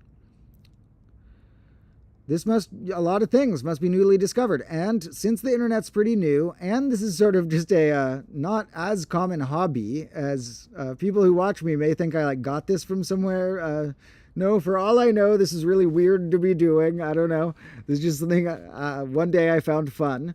But in any case, this game I play, I think, has a lot of potential for open questions and for just stumbling into like a little, like I said, like almost plant from like the universe of mathematics. Like this exists somewhere in the universe that this lines up with this. In a way, you could say everything exists of every shape combination that's possible, perhaps, depending how you view things. But the ones that are really simple and theoretically, like this is within the range that if I decided to focus on understanding it while already getting the clue of seeing it, I could decode it. If I sat down with this long enough, we could figure out why it looks like this. And I would like to do that. Maybe that will be its own long live stream someday, trying to explain one of my favorite graphs. In fact, I'm going to go ahead and say it. This is my favorite graph because I never have read about it anywhere. When I found it, I was shocked at how simple to how beautiful. If we call that A, we can move this around and change to its friends. And it's literally the circle equation with signs right there. This one's simple enough. I'm sure other people have seen it before, but why haven't those people been telling everybody and making 10 live streams involving it like me? So, because I'm going to consider this underrated until this is the carpet of every math classroom. Okay, that's going a little far, but you know what I mean. Now, until this is shown once to more than 10% of all students, then I'll be satisfied. I'll call it rated. So we have a question from Braun about where they should start in maths. And there's so many branches of math that really depends on which branch you may find most interesting. And if you're really not sure about that, I would say start with a branch that has a lower floor. You could argue that all branches of math have an infinitely high ceiling of difficulty because you can take it further and further and further. But the floor of some is different. For example, calculus, part of why it gets a rating of being hard, apart from various factors like when it happens to line in the education from mandatory-ish to optional-ish, among other factors, like it relates to infinity. One of the reasons why I think people, and this is another bonus video I'll make someday, so I won't spoil all my thoughts, but one of the thoughts that would be in that is one of the reasons why people think calculus, they overrate how hard it is. Calculus has the wrong ratio of how hard people describe the floor of it. Like the ceiling of anything can be really high. But and they just call it hard. And then if you think about, the hardest part of calculus is hard, but it's like you could keep making it harder and harder and going deeper, and that's true in many branches of math. And so that wouldn't be what's hard about calculus. What would be hard would have to possibly be the floor being higher. And that is one thing that is genuinely harder about calculus, among some other factors, is that you need to understand a bunch of things at once before you can start visualizing it. There's a few working pieces that click together. And it could be better. Not all teachers describe it that great. There are better ways. Someday I'll make a video about it someday, about like my way I would describe calculus to a student as metaphors, like intuitively. But for example, you can make metaphors related to a car's distance position, acceleration, and things like that, and speed. These are different traits that we have nicknames for in society. So they really help if you're a teacher to use stuff like that for a student when trying to describe stuff that otherwise you're using. Another tricky part is you're using what looks like equations, but some of the things follow mildly different rules. Like, no, d of x can't be canceled out, but it kind of can, but it can't. So here we have, back to our graphs. That was just to answer a quick question. Maybe I'll give more thoughts if you let me know if there's any part. Oh, no, wait, I kind of cut off. That was not answering the question. That was almost done with what I was going to say, which is that I would start with one with a slightly lower floor, which some of those include logic, number theory, and geometry. Those are some of the ones that have a more digestible, like, entrance points. And there are other examples as well. But more so, if there's a part of a mathematical thing you think you find interesting, I would start there, unless you're in the middle of trying to get some particular degree or something. Unless you think that you're going to be, teaching math or working in a math institute in the next couple years, why not just study what you're interested in? There will be time to try and study the things that could help with a job or whatever. But if you're just saying because you're curious about math, and you want to figure out if you like it or what, or you want to just, you like it to some degree and you want to figure out what parts of it are cool or what, then I would just think okay, do I think shapes are extra cool? Do I remember hearing anything about the digits of a number that I think were cool? Do I think anything about this or that? And then you can look up what branch of math that is. Like if you like paradoxes, you might like logic. If you like tricks with digits, you might like number theory. So those are some random thoughts about where one could start on math. My recommendation, as usual, is going to be just in general. Also, on top of that, nothing wrong with starting on Wikipedia. Don't automatically trust anything you see on there. But as far as learning which ideas connect to what and getting a vague synopsis that is probably true for mathematical pages, and then looking it up more if you find it interesting and you want to confirm that as knowledge rather than thinking of it as, okay, that's a cool thing, like that, as if you heard it in conversation. And Wikipedia is more reliable than a conversation, or more reliable than stuff like Facebook or Twitter, even though for some reason it gets a bad reputation. It's just an encyclopedia that is, bigger than most encyclopedias, and that means it needs to have more editors, and has a lot more freedom for who edits it. So that's a fine place to start, because they have tons of info. Other good sites are like Wolfram Math World, has a lot of good pages. But although those are good to read on, I think you can learn so much from books. So look online at used, or in a bookstore yourself. Look up used books about whatever subcategory of math I decided I like, and find some that look interesting and get some books and read them. And it helps you click into studying in a slightly different way if you're not around a screen and you have your book. And just because books are written well. People who write books, on average, put a lot more thought and care and precision into each word of the book. It's not just longer, but each word has a lot more thought and care and precision than the average online page. Now, and some even are if it's math books, they're almost obligated to have been checked and peer-reviewed and stuff. So you don't often have, a double check having occurred on a lot of online websites of math.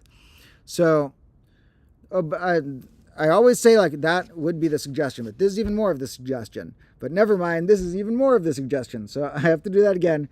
The more of the suggestion is to try and solve problems yourself and even come up with your own problems. Try and come up with questions about numbers or shapes or whatever, and see which ones you can answer. See which ones you can create more questions from. That is what will really get you, in my opinion, good, is having fun, playing around with things.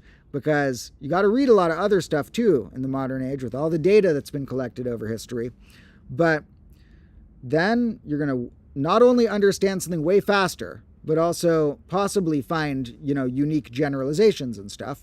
But at least definitely understand things way faster if you try it yourself. It'll make it click a lot clearer in terms of its intuition. So let's try around with a few others that, oh, this is an interesting example of I get very sidetracked by the comments because I like giving passionate responses to my viewers. I want to give their question a lot of, if, I'm going to answer the question, I often want to give a lot of heart and soul to the question, not just for the viewer, but also for any future or present viewers who it also applies to. But then I got to look away from it for a bit because then I got to remember live streams sometimes are better with a topic that keeps rolling. So with the topic, here we get a trait where right here, it would have one that's mostly the filled in. And I don't know how hard it would be to gauge or to prove or to calculate this, but they get smaller over here. It looks like they get smaller, but they're getting closer, but I think there's more green. I think it's approaching more green, or is it not? Are they just getting closer the same rate they're getting smaller? That's almost more interesting, the ones that have an infinite amount, but it's spread out in some way like this, that if it doesn't approach 0, then it might be some interesting finite number. Wait, is there less green down here? Maybe I had it opposite. I thought there was more green was coming, but it looks like there's way more green up there in comparison. So this is one of those ones that would be really hard to calculate its stage, but we can note this should get its own nickname in the land of meta equalities. I don't know the nickname for this, but one that when you edit a slider in it, which is like seeing it in a three-dimensional way as slices, you hit its reflection at some point. Like, you see how this is the opposite of a point that... Wait, did I miss the other point? Oh, no, wait, this one doesn't have the perfect opposite, does it? Oh, yeah, I guess maybe it does. There we have those. No, it's not a perfect opposite. It does things slightly different. That. Yeah, they're a bit different. So this one doesn't have that exact trait. But some of them, if you do the slider, when you go from positive to negative over here, you'll sometimes meet their reflection. Now, there's an interesting dichotomy that comes into play with some of these. The inequality has 2 directions I've been doing it, or 3 if I consider equal as an option. But I like to consider it that equal is either on both or neither of them, and it's not really what we're counting. And so here, because, it's infinitesimally small compared to the square units. So here we do pass a point that I imagine some of these points have an amount that I think approaches 0, but I don't know if they're getting closer when they're getting far apart, and it's hard to tell without zooming in so much and then losing an idea of the scale. This is a hard one to view from afar, and you kind of have to view it from afar to give an educated guess off the top of your head about these, but this is the type that I imagine either has a very low number or 0 as far as the percent of it that's filled. Like, I would have a hard time believing that this fills more than its reflection, which would be that. So now, on the way, we do meet not the exact reflection here, but stuff similar to it. So this is going to pass at some point here where it's 50-50, or at least one point. It might go back and forth to some degree, but it goes like somewhat steadily with growing or shrinking and then hitting a point where it then goes the other way. And so I guess actually from here, the green ones are growing. Then here it sort of looks like white ones are growing, but it's actually just the green one shrinking. We could see it as sort of. But at some point in there, I wonder which point, there will be some point where it and its reflection were equal, where they each took up 50% of the total. Now, what are some other just examples of ones that we filled around like this before? Some things we've tried, for example, include like the greatest common denominator of 2 things can be weird, and that does have to sort of round some points to the nearest integer in terms of what it's looking at. Oh, see, this is one that fills in everything. This is one of the type I was looking for. So it was negative for a right then. So it's asking for the greatest common denominator, which for x squared and y squared should be, well, yeah, I'm not sure how do they treat the rational numbers again? I would have to do a simpler example to remember exactly where they cut off, like in between with integers, or what they're doing with the greatest common denominator here. But this is an example of one. Well, first of all, if we do equal, it looks empty as opposed to fully filled in. This is the clearest 100%, meaning 1 is the ranking it gets in terms of proportion, being filled in. So unless there's a huge twist out here, this one, it has 1 in terms of the infinite metric, and its reflection has 0. But in fact, its reflection, since it has 0, then we say, okay, but what about the other finite metric then? That the finite ones line up with the ones that have 0%. But here, it also has 0 square inches. So this one, not only has an infinite amount of square inches, but fills up the entire pie. Now, how can we make this? Oh, no, the problem was the A was down there. I kept editing that. We need A to be different. So now A is different. Zooming in, let's see what this... Ooh, made it interesting. Look at these lines. Zooming out, you can see these interesting lines. Some of these landscapes, I swear, people need to study these more. There's something going on here. This is part of the universe. Why doesn't this have a name? I'm calling this greatest common denominator land. And this needs a name. And this is just one level. Greatest common denominator land has been built over time. Like here was an earlier stage. We could see they've been adding to it over time. But actually then the collapse occurred. We might need to call one of these points the best one, because it sort of collapses. Right before it collapses, it hits equality for a second in a weird way. Where was that? Look, it all of a sudden has the borders around them, meaning it hit equality as well on those points. This one, since it hit equality, where this just A is 1, so we'll put 1 there. Since it's so simple, I'm calling this greatest common denominator land. Isn't that amazing? Look at it. So cool. Like, what patterns could you describe here? And I sort of realized what it is. The one way of describing it is here we have one going up at a slope of like 1. It's -1 for the slope, but imagine just the absolute value of what I mean. Here we have like a slope of 1. Here we have like going up more like halves or something. It's not as clear in this one. There were some greatest common denominator ones we did where you could sort of see the shapes of like, let's see if we can make it do that with something.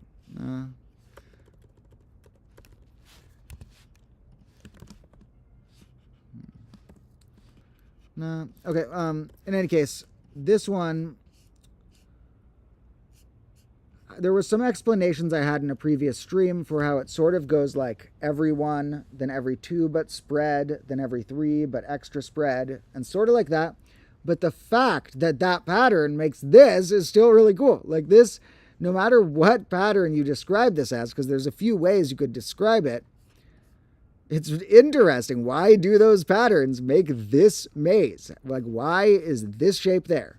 Why is that shape there? They might not seem that special, but they're different than these. They are special. Look how different they are than all their neighbors. Greatest common denominator land has some interesting houses. It has some way more interesting than a lot of cities. Like, check out this freaking city. What was the one that did this? Sine of pi x. I forgot. There's ones that just make like a checkerboard grid. This is way more interesting. Those ones are so boring, I'm not even going to spend the time remembering them. This will always be in my heart. This, I'm now declaring my second favorite graph.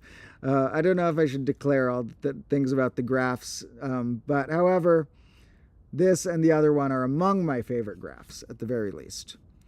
And what happens when we try just a little twist, like what if we compare greatest common denominator land to its neighbor? That doesn't work. What about that?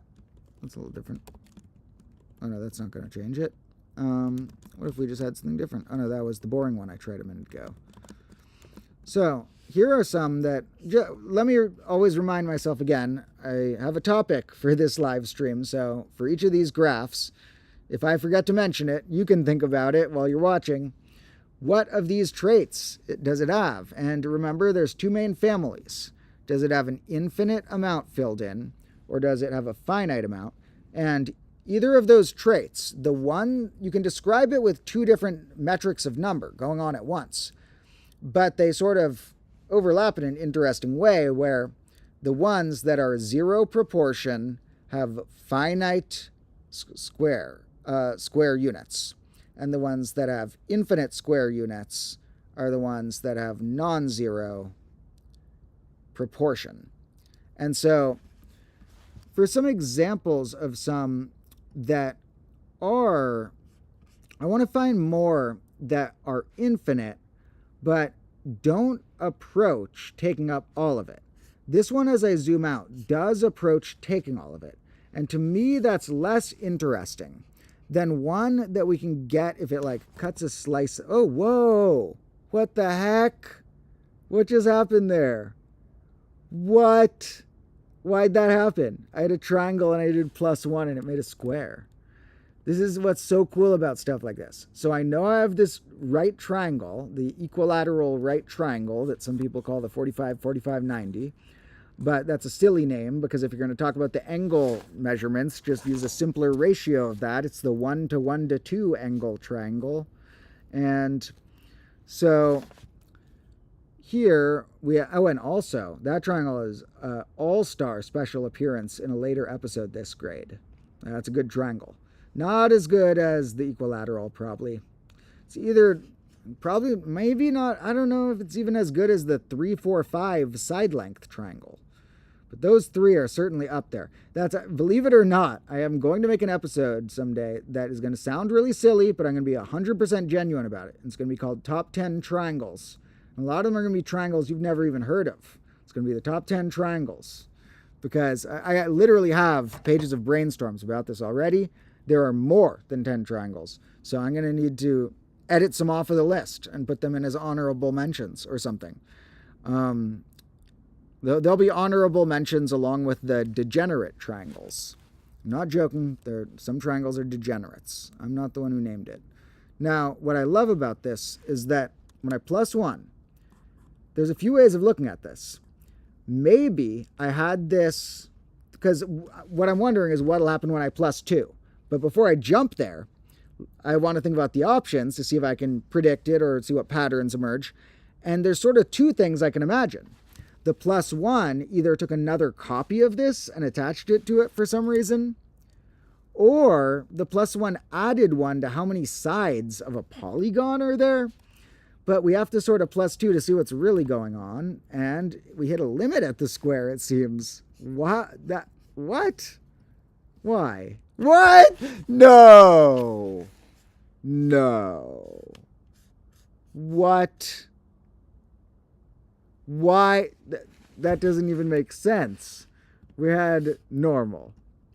Add 1. Add another. Didn't change it. I did add 1. Add another. I don't even know if I noticed this one. What? I guess this is because the greatest common denominator would have some wacky patterns all over in, greatest common denominator land. But that needs a shorter name. I don't know. I'll make a better name for it later. Too many syllables. But in GCD land, there's probably a lot going on. And then this sine thing took a little chunk of it for some reason and made it all that we notice, which is kind of cool. I do actually want to reverse it. Here, this one I think is even neater in a way. It's like, it looks like a really boring graph. But what about this? Whoa, that's weird. When I move it at the non-integer values, do you see the edge of that? Like having it looks like electricity is running through it or something. Look, that is equalization spreading. That is trippy. That is literally, if they're getting it right, I'm not positive the graphing calculator is getting it right, but if they are, that is that this point right here, the very edge was not exactly equal. Just the stuff on this side was greater than, the stuff was less than. In fact, if I switch this, I wonder which that would be if it's not equality. Maybe they're just getting something wrong, but it looks like it's creeping up and then shooting down that way. In any case, let's get back to a bigger scale. I was zoomed in for one of those. Here at our bigger scale, we can see that shrink. Oh, that's actually shows a lot of detail. It looked like it just like went to this stage, then just like jumped to this tiny stage. But seeing it in between, it makes a lot more sense. Oh, it keeps going. It keeps coming through. It's like you have a little window and this thing keeps passing by. Doesn't this look like a window next to like the freeway or something? So even the thing that was glimmering, that's like when like the shadow was hitting the window. Okay, so that one's pretty cool. And what else could we do to try a similar thing? Here's tangent. Tangent, more commonly. There's another thing I'm curious about. General rules for things that always, or more likely almost always, turn something into needing one of those traits under the metrics. For example, needing to have an infinite amount of square units. And it's way more common, I've noticed, that if something would be contained otherwise, that the tangent version of it, if I switch the outer sign to tangent, that it then gets an infinite amount of square units. Or I'm actually not positive in many cases now that I think about it, because it extends infinitely. However, you can have, in a 2D way similar to a convergent series, you can have ones here that the amount filled in, they touch infinity, but they get so thin so quickly that they end up being not an infinite amount. Now, and there's several metrics. I like the double metric, because even if we find, okay, it does have an infinite amount of square units, so what are we going to talk about then? Then we talk about what proportion it's filled in. In fact, I think the proportion is the more interesting stat, if anything. That was the first one I was looking at, more so than the square inches. But for the finite ones, the square inches is what we do. That's our option. Now we can see also the moving of it really helps us sort of see this cross section looked random. Now looking at more cross sections, okay, that's why it was doing that random looking thing. That was the window right there that this stuff was passing. So that's pretty neat. But the window was when it was sine, not tangent. So yeah, there's our little window right there. But trying one last one of those. Here's cosecant. Oh, this is cool. Is this greatest common denominator land? Yes. Yes. This is called storm in greatest common denominator land.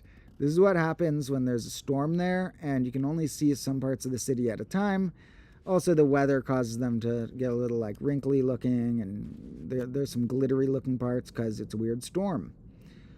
Let's make this a bigger range.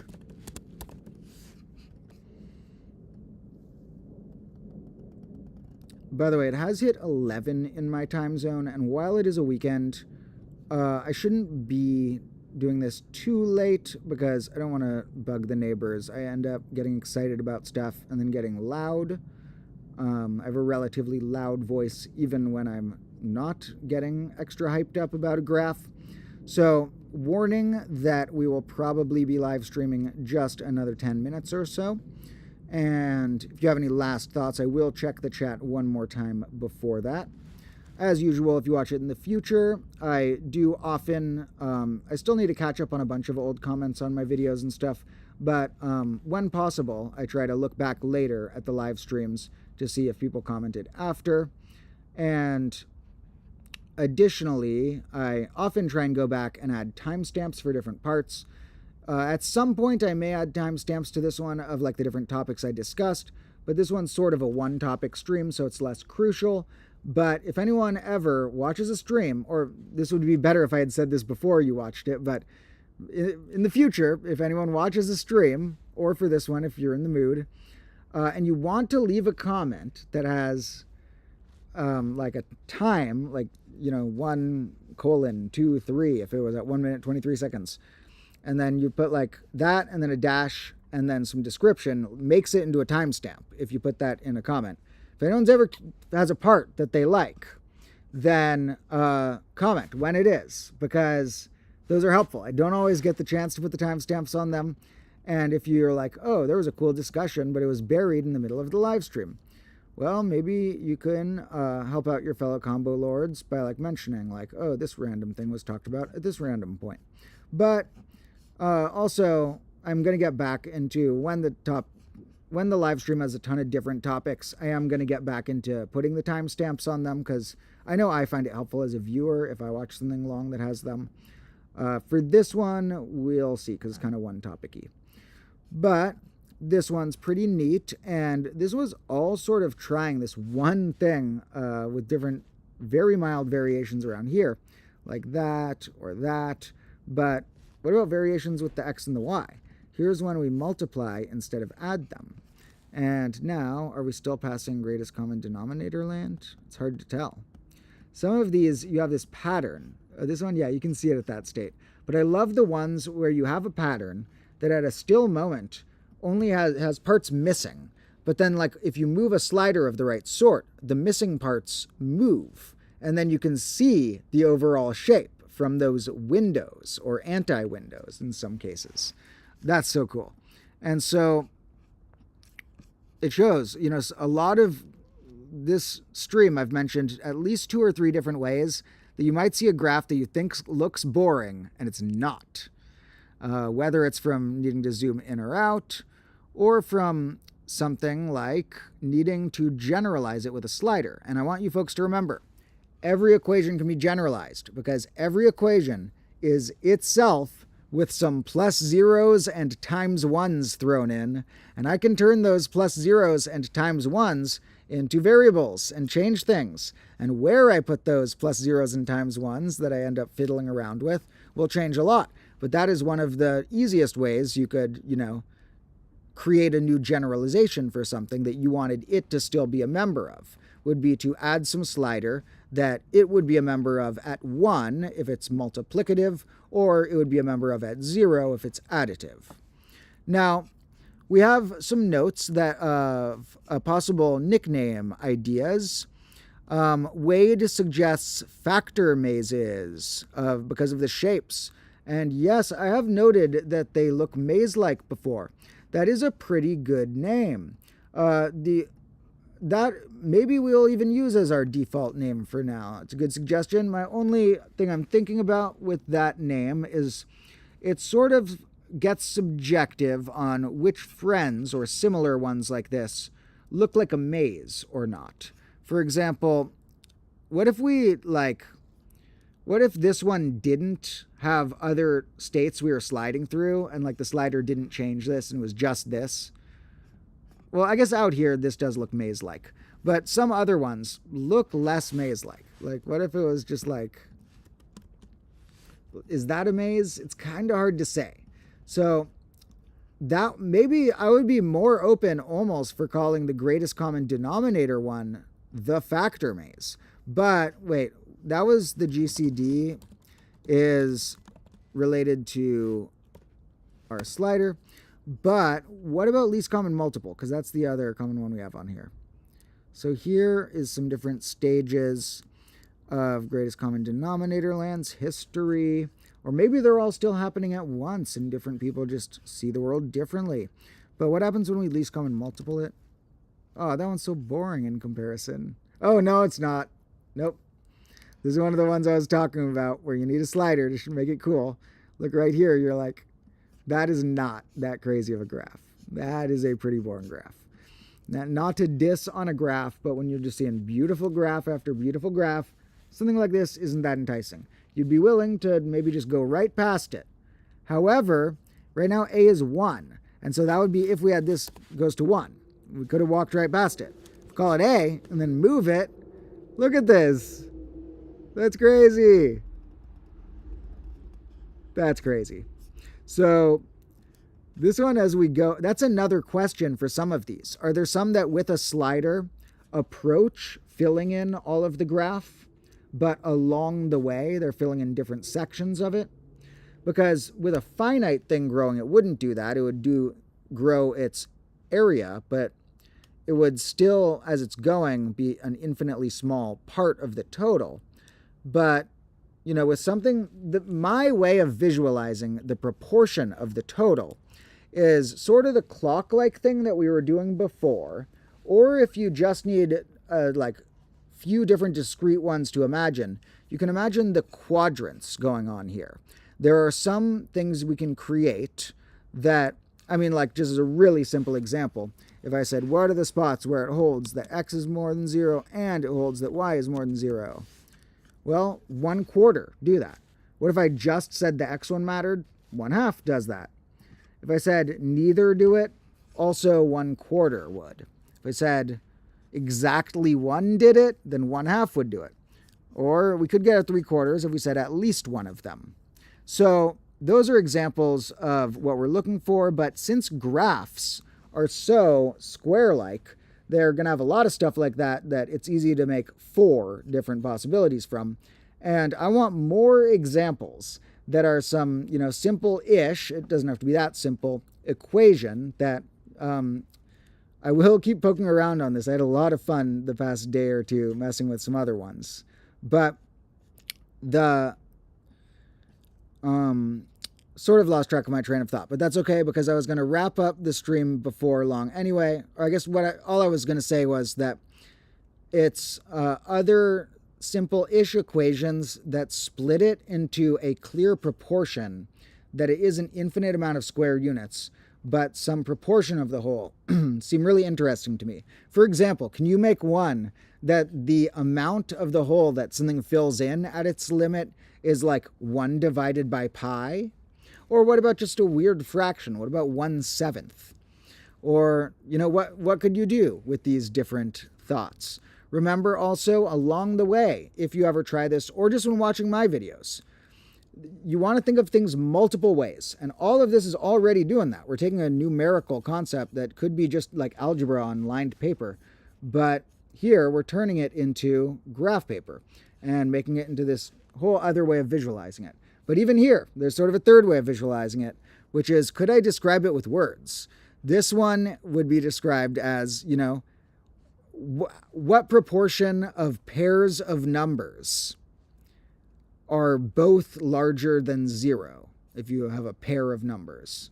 And we could imagine that would be a fourth. It makes sense that a fourth is the overlap amount there, because you have 2 options that, both have to be true. So this one is sort of boring, but not because it's not, I guess I shouldn't call it boring because it's just a good simple example. If we get something like this on a less simple example, I'm going to consider its boring ratio off, because we can get 4s so simple just with this.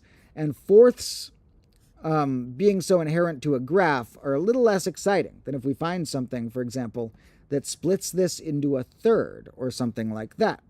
Then, of course, as I mentioned, there are many open questions, I'm sure, of how much of different stuff is filled in. Like, what happened with this one? I don't even remember where this one came from. But look at all this. Oh yeah, this was my Is This a Maze one. But, what happens here? Does this approach half? You see how it kind of looks like it's going down that line? That maybe as we zoom out, the limit might approach half? Maybe not. Maybe something weird happens. For all we know, this bends really low down, but even if it does something like this as it's going, I guess we're close enough. Since it's close enough to that line, this is at least in an intuitive sense. I'm not sure about, our limit formulas and stuff, but in an intuitive sense, this will get to half of it, because as we zoom out, the discrepancy between the line y equals -x and this will shrink. And so, however, we could maybe make the bumpiness bigger, the amount that it's, right now the bumpiness stays the same size as you go down, it looks like. So the bumpiness is less noticeable as you get down there in comparison. And so as we zoom out, it looks less bumpy.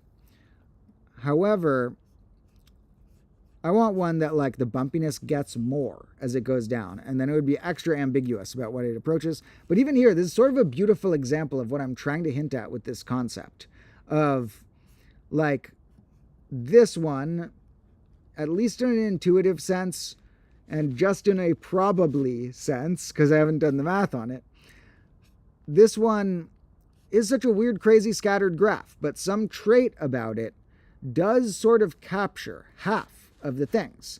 And what that means is that half of the possible pairs of numbers have their sum less than the cosecant of their product plus 100, because that's what A happened to be at. I forgot there was even a slider in there. What does that change? This is like this is like a meadow shedding a bunch of little dandelion puffs. Not my cat dandelion, but like the little puffs of the plants that go off in the wind. And it looks like, or like cattails putting all their hairs in the wind or something. Sort of hard to see, but they're all sort of flying out. Oh no, they're flying in, or they're flying some way. So let's do a few last variations. And we have some notes here. Someone says the next day for them. It will be the next day for me in like 45 minutes. And we have another comment. I got distracted by factor mazes and then coming back to this. But we have a note about it maybe looking like an intricate tile work, so they could be called factor mosaics. And that actually maybe, I should have seen that comment before I replied to the other one. Something like that does maybe make it work a little bit better.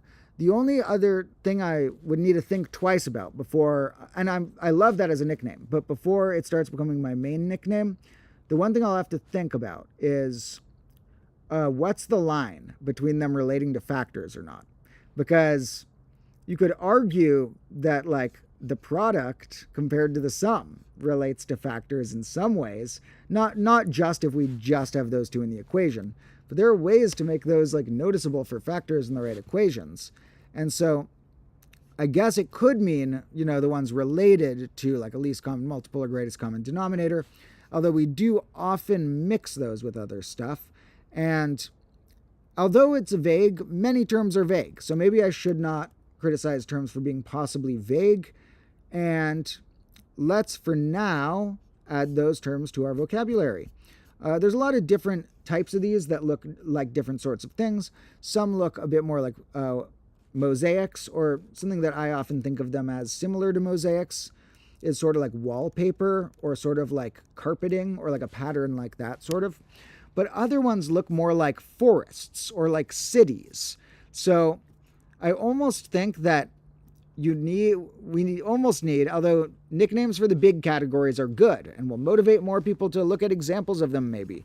But I also like the idea of using some of those types of nicknames for a particular just family of graphs, like something with just one or two variations. For example, this is one variation built in, is I have that variable on a slider. And so this is like one distinct family. This one, the family doesn't change that much, so it probably wouldn't be one that got a nickname.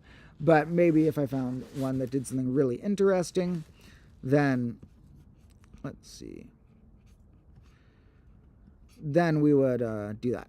It would get its own name. Like I actually did that earlier this stream, nickname a graph itself.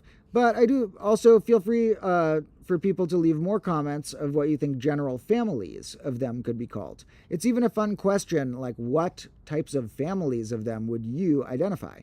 Sort of subjective when you get on the bigger picture, because it's sort of small scale to be like all the ones that are this with the A sliding around, or even if we just say like all the ones with greatest common denominator, that will be interestingly quantifying some things. But sometimes we could get a similar effect with other things, and sometimes we've mixed that with other things that they're actually having the dominant effect anyway, and the least common multiple isn't actually changing that much about it. So in a way, some of the families you have to define kind of subjectively, like the ones that these feel like an animal flapping its wings or something like that. There's the type that is actually called rose curves. We'll come back to those another day, which are, using a different type of graph on here using polar coordinates, but rose curves are a name of one that looks like roses.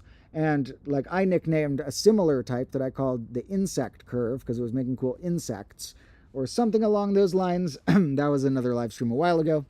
But actually, yeah, polar coordinates will be interesting, but they don't fit as well in today's stream's topic.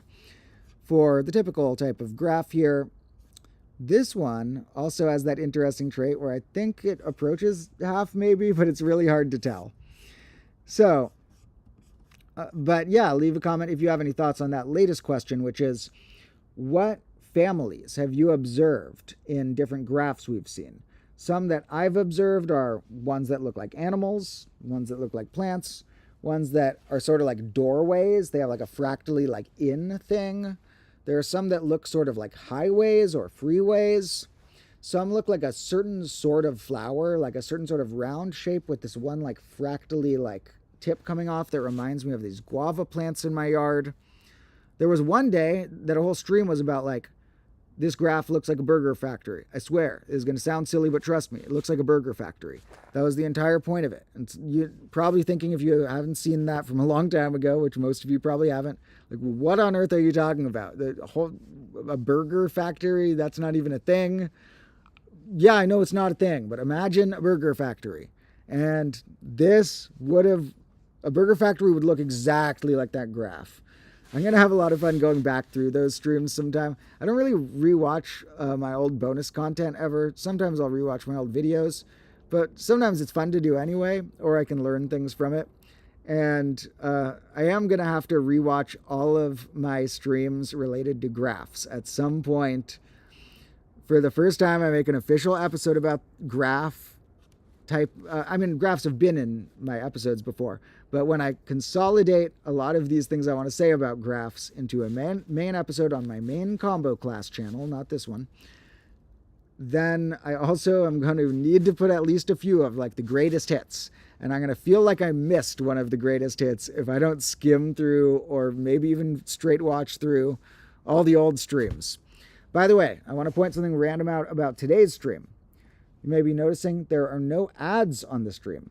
Well, I was watching one of my older streams, or maybe you did get ads. Maybe this doesn't even work. I tried to put them off, but YouTube might just have given you an ad anyway. Leave a comment if you got an ad or not. I'm actually really curious because I turned the ads off on purpose, and I did that for like the last couple streams because the last ones I might have turned off after the stream happened, but this one it was already off before. The reason is that my streams are pretty quiet. I have them on my computer, and I still have been sort of procrastinating on updating some of my microphone situations. The audio of Convo Class is one of like the next improvements that I want to stop procrastinating and get a little higher grade. And that'll hopefully include something for the live streams because they are probably my worst in terms of the volume discrepancy between the loudness war going on YouTube. Now, normally it's one thing if you go from another video to my video, and when you switch videos, the volume is different. But ads play at mid-roll points in videos. I, for one, don't turn them on my streams. Part of the point of all this was also to point out, if you really appreciate me doing stuff like that, consider supporting on the Patreon or the YouTube memberships, because those are the things that make me have any ability at all to consider doing things like turning the ads off on it. And so, not that the live streams make that much money on ad revenue, but still, I don't have that much money, so every bit would count. And so the reason I do that is because there would be mid-roll ads. And I'm like, if I was a viewer, I noticed that as a viewer of my own live stream, timestamping one, rewatching it for that. And when the ad came, it was way louder, and then it would go back, and I would have to go up and down with the volume a bit. And so that was what reminded me, okay, I should upgrade the audio on my other stuff. To a degree, it's an issue, but most of my stuff's edited, and so I can raise the volume in the software. This is going directly in from, the best my computer can do just from how it records stuff. No, like, raise it after the fact or whatever. And so that's not the only way I could do it. I should upgrade it. I'm not a huge technology guy, but I will spend the time to do that before long. But with that, with the microphone, okay, so it just struck me that I said I was going to stop a little after 11. I am going to actually wrap up quite soon. My point was that I might not turn on the ads on the streams for a little bit, because I love my viewers and I want to do everything to, make my viewers enjoy my content in addition to learning things. And it wouldn't seem enjoyable if there was such a loudness discrepancy between one thing and the ads. It still happens a little with my other videos just because I don't play the dumb loudness war game where you make your video as loud as possible because it's supposedly attention grabbing. And maybe to some degree it is, but you'll have to balance attention grabbing with being obnoxious. So, that can't be your only goal. And so there is a weird loudness war going on over mostly stuff like the radio, but also stuff like YouTube. And it's annoying that ads are in on it, that they need something on YouTube that equalizes all the volumes more, because that's going to need to be the case someday. In the future, ads are going to be this loud, hyper loud, and then some videos are going to be old videos before the loudness war got to that point. Maybe it'll even go exponential some year. But if that happens, they're going to need to have some audio balancer, which I don't think would be that much of a problem. I don't think the volume of a video is usual. You could turn it off if it was a setting maybe. I don't think how loud a video is usually part of the art of it in my consideration, because you consider that it could have been at any volume when you started it. And so I would be okay with them using a compressor type thing that put videos based on their highs and lows, so they were on a more similar level. At least they should just turn the ads down. We can hear the ads, YouTube. Maybe you don't have control. TV is just as bad. But YouTube, if you have any control, we can hear the ads. So anyway, that was partially to note that my thoughts about that and about advertisements and stuff, but it's also to note it's probably temporary unless that convinces a few people over the years. If that convinces a few more people to support me through the Patreon or the YouTube memberships, then maybe I'll keep it that way if it's worth it for my extra special viewers. However, if those traits don't apply to you, I'm still very glad to have you around. Don't feel obligated to do that if you're hard on money or something. That is for people who, are lucky enough to have at least a tiny bit extra. It's not wealthy people usually contributing, or I don't know, maybe it is, but it's, it can't be someone who is so poor that every cent goes toward food, just literally can't physically. And so don't feel obligated if you feel like you're really tight on money yourself. I make those pitches because it's what you have to do if you're a business person trying to build a business, especially if you try and treat it like me and you're I have too high of a sense of artistic merit for some of my things where maybe on this channel I'd consider it, but I never want to take a sponsorship on the combo class channel if I can ever help it. But sponsorships are almost all of YouTubers' money, where they come from. So deciding not to ever take a sponsorship is a big thing. So, but I just have this thing about it, making it feel but that's the video I would have been so proud of. I don't want to make a video I would have been so proud of, have a company in the middle of it. But I don't know. So thank you to all the supporters who also get some cool bonus content. That's that rant, because we are near the end of the stream. And to scroll through a few more of our comments while we do a few more little twists on this. This one might be different. Ooh, yeah.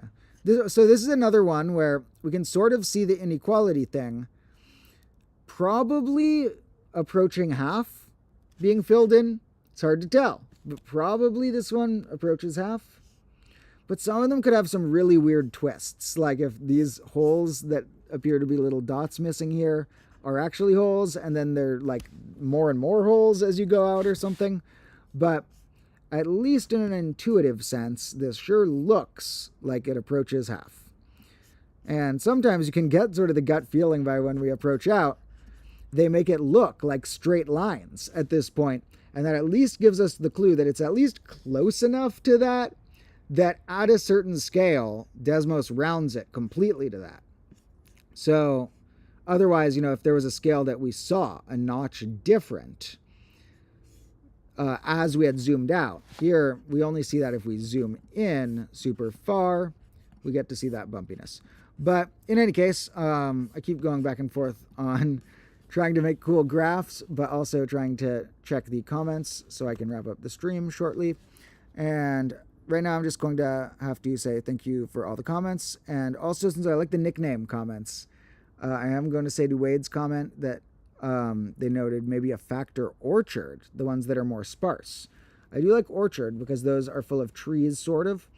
An orchard sort of reminds me, although other things remind me of this too. One type I see a lot that I like is they feel like an ocean of different islands. Those are harder to make, but when I get those, I stay on them a while and make more variations. But where there's like a lot of different like circular or square or like polygonal like things that are, polygonal for their outer shape. The inside sometimes is weird and not actually polygonal, just sort of. But a little finite blob here and there and there and there, sort of like you took some polka dots and then made each one go crazy without making them go so crazy they bumped into each other. So that is another type that I feel like needs a nickname, which is like the oceans of them. Now, the thing is, all of Wade's comments have factor in front of them, and that applies more to some graphs than others. I guess arguably a lot of graphs we could say that applies to, but when I say, for example, like sine of tangent of x is greater than cosecant of sine of x of y. Why is that one so boring? But in any case, this graph, for example, it wouldn't need a good nickname because this one's called Venetian blinds. This looks like those things on the window. But yeah, that's actually true. Funny enough, the ones that don't get nicknames are not the worst. The most boring ones are so boring they get a nickname. So the second worst ones don't even get a nickname. But here, like, I don't know if I would say this has to do with factors that much. We could have a way of phrasing it in terms of factors, but I think there should be a slightly different suffix than factor if it's an overall term to describe like the whole landscape. I also just like the term landscape for a lot of them. But yeah, I will keep brainstorming. I have written down various places some nicknames I've called them before. But like I've called them graph landscapes and things like that, but that's not the catchiest name, having graph right in it. I feel like you could have something a little more suggestive. And I do like the idea of subcategories, but yeah, in the future, I love these suggestions from Wade. If anyone ever has any thoughts about something that I'm playing around with that may not have a nickname yet because it's something that I'm just doing myself, not something that I had read somewhere, feel free to offer a nickname for it. Or if you like any of the ideas, like if you're a teacher or you have a YouTube channel or whatever, feel free to use any of my ideas if you credit them, hopefully, or if you don't have to in the world of math, really, because there's just facts, sort of, like, anyone can discover this. I can't copyright a formula, but I wouldn't want to. That's fine anyway. So, I forgot what I was saying with that. For a second, I was like, copywriting formulas. That's going to be an issue someday. Some corporation's going to try and get away with that. But anyway, we'll stop them. We'll stop. No copyrights on formulas. That won't get past the combo lords. Anyways, Wade was saying particularly the ones being referred to were mostly this one, as far as the factor maze. And yes, this one definitely needs, I'll say that these are factor mazes. I like that, for that to be this subset. That works well. Although, I guess least common multiples kind of, well, wait, so this one's like a maze, but it's closed in. This one grows outward. So, well, and let's make it like this direction, although, we could view it either way. What's this one called? It's growing sort of like a tree, but not in a tree shape. This one needs a nickname similar to the other one because it's related, but I don't think I would call this one a maze. So I don't know, a lot of neat things going on here. Here you can sort of see what I was saying about, I feel like I was seeing these lines of like different slopes spaced out different amounts. And then when they get spaced out a bunch, and these slopes, they form cool patterns apparently of what the neighbors do. And not for a different rule, just because apparently that's what that leads to. And it makes me want to get a piece of paper and like draw different patterns of like connecting each one in some slope, every other one in some slope, and like see which boxes are filled in. So, and that would actually be a fun way to do if you have graph paper and you ever do graphs yourself. I said picking a simpler one and trying to graph it yourself is great for you. You could try that with the inequalities too. You could do a really rough version of it. You could take graph paper, look at a bigger scale of something. Like let's say your graph paper has this many cells on it. You take the graph paper and then you just worry about if you think one of the cells has more than half of that cell is filled in by the thing, you color it in. If you think less than half of the cell is filled in, you don't color it in. You'd get a rough shape of one of these. But it might be better if you treated each square in the graph not as one unit, but as like 0.1 or something, depending on this. We have a recommendation for factor sun. It did remind me of stars, and the sun, you know, is our classic star. It does look sort of, yeah, I guess we'll call this the factor supernova or something, because it sort of like goes outward in this interesting way. And we got another one. Factor menagerie is another great one. Ooh, archipelago is a good island thing. Archipelago is a good description of some of the ones we've found. And all these names may come in handy, so we will remember these for as we see more graphs. And let's see. Yeah, we have comments about some of them looking like gardens of plants. And I'll reiterate one of the important thoughts I said in this stream again for the end, which is that, yes, I believe that these are almost like how in the universe currently there are, you know, clovers are a plant that grows, and sometimes they make 4 leaves. I think like this is out there in a similar way, but it's connected to one of these. And we actually put it out there into the universe in a brand new way when we test it out.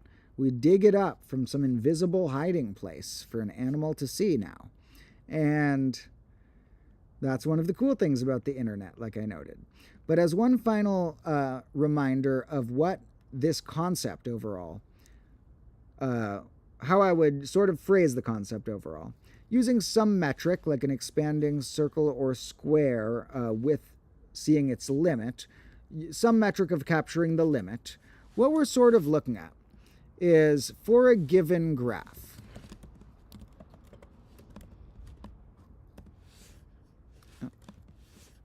Oh, it's that one.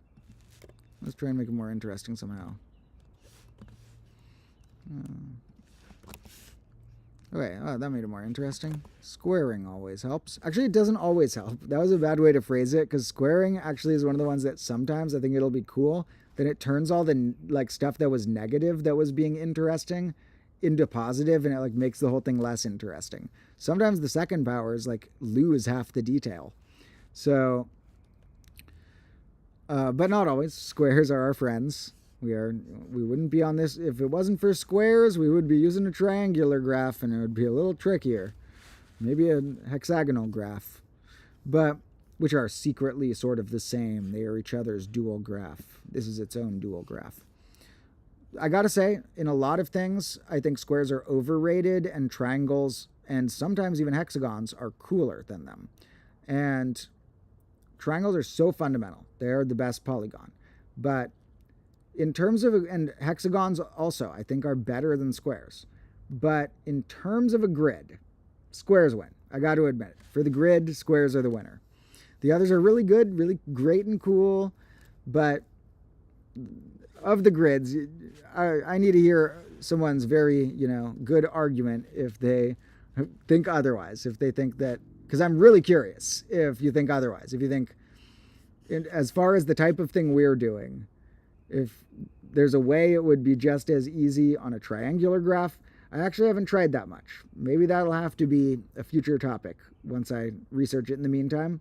What possibilities do or don't exist about turning equations into shapes on triangular or hexagonal grids? In any case, this one turned out surprisingly boring because it like balanced. The least common multiple and greatest common denominator like almost feel like they canceled out in a way. Oh, why does it just want to do that? It wants to be this really boring thing. No, we even have our variable all the way at 100. It's like as high as it could go. Okay, anyway, we'll go back to another one while I wrap up. I keep saying I was going to wrap up, but I really should. And it's actually almost midnight here. So, but I stay up relatively late, like on some nights. So it's not weird for me. I just don't want to bug the neighbors. So thank you all so much for joining me. If I missed any of your comments, I still appreciate them. I wasn't able to get to every single one, but love all of you combo lords as well as even the ones who didn't comment but like watching it. And remember, if you like these, there's a bajillion of them. And yes, bajillion I'm using as a number, but remember, it is a variable. Bajillion varies depending on context. If you said you had a bajillion dice, I'm imagining like a few hundred. If you said you had a bajillion, you owned a bajillion buildings, I'm imagining like 15. It matters. I'm like, if you had a bajillion grains of sand, I don't even know if I can count that high. I think that's the point after the numbers end. I think that's the point where there's no more finite numbers. But no, ignore that last part. So anyway, here, maybe some of you will play around on your own with something like this, where you try and take some sort of inequality and see if it, or the flipped version of it. Wait, that's really weird. This side shows look at this. You expect the flipped version of this is going to be that. You expect it's going to flip, right? What's going on here? What's going on in this zone? Wait, because right there, it's not filled in, right? That's when that side's more. But now it's not filled in either. And it's not filled in there. That side just does. Is that like one of the hole-like things I was talking about? A spot that has a big region that doesn't work? Unless this is it messing up. This might have been something I was looking for. A whole region that doesn't count toward either side. That is not counted as filled in here. But if we flip it, it's not filled in either. And it's not secretly hiding in the middle. That's neat. Someone let me know if any of you guess that, if your guess is this has anything to do with the graph being weird, or if when I research this I will find that this is, the equivalent of like a 2D, in casual terms, an asymptote clump. So, or whatever other reason it might not be showing up here. But in any case, this is also one of the ones that if it was equal, we'd think it was nothing. And then this one's great. This is like the craziest one yet. This is so hidden. Look at this. If we thought it was equal, I said we should try an inequality to see if there's actually something hidden. This is the first time this has happened. One of the inequalities wouldn't even show it. I guess from now on, I'm testing both inequalities whenever because now I'm worried I'll miss them. So it's like, you want to check some things to find all the cool stuff. Does this mean I have to check both sides of inequality of an empty graph if I ever want to know if it's empty, and the equal part? That is crazy. This is weird. I'll look more into variations of this later. If you want to play around on your own too, you could start with this and then throw in, like I said, some plus zeros and times ones that you end up changing. And then your first one's still in the family as the point where they were 0 or 1. So, thank you all for watching. I'm going to wrap up now because it is 1:45 and we've been going for quite a while because this is a new thing that I've been having a lot of fun with. Let me know in a comment later if any of you have any interesting ones that you think I would be curious about or enjoy, what you think the percentage of the infinite space they fill is, or under the other metric, what you think the amount of square units that they fill is. I think there are many unsolved open questions for both of those. For example, there's many ways to take a circle and apply some changes that don't cause it to change shape that much, but more so make the edge bumpy. And there are so many of those that I'm sure have never had their inside calculated for the area. So there's infinite amounts of circle lookalikes that are just waiting out there for you to be the first one to calculate the area inside them. Or, like, literally, this is so unexplored from what I can see. I don't know about the thing I'm talking about today, but I mean the general concept is just very underutilized. That I think the concept I'm talking about today is underexplored in my opinion as well. And those types of things are a good spot if you want to even just make hypotheses, something that's underexplored enough. You don't even need to prove something to be unique. You can even just find a cool graph and say, hey, it seems like this is about the point where when the slider's around here, it does a flip in a weird way or something. But the general thing we're looking for is sort of a measurement of who wins, the amount of space filled in, the inequality. And this one, right at the end, that sort of changed everything. This one is very different than usual. So that is going to be what I'm going to spend my next hour after I end the stream figuring out.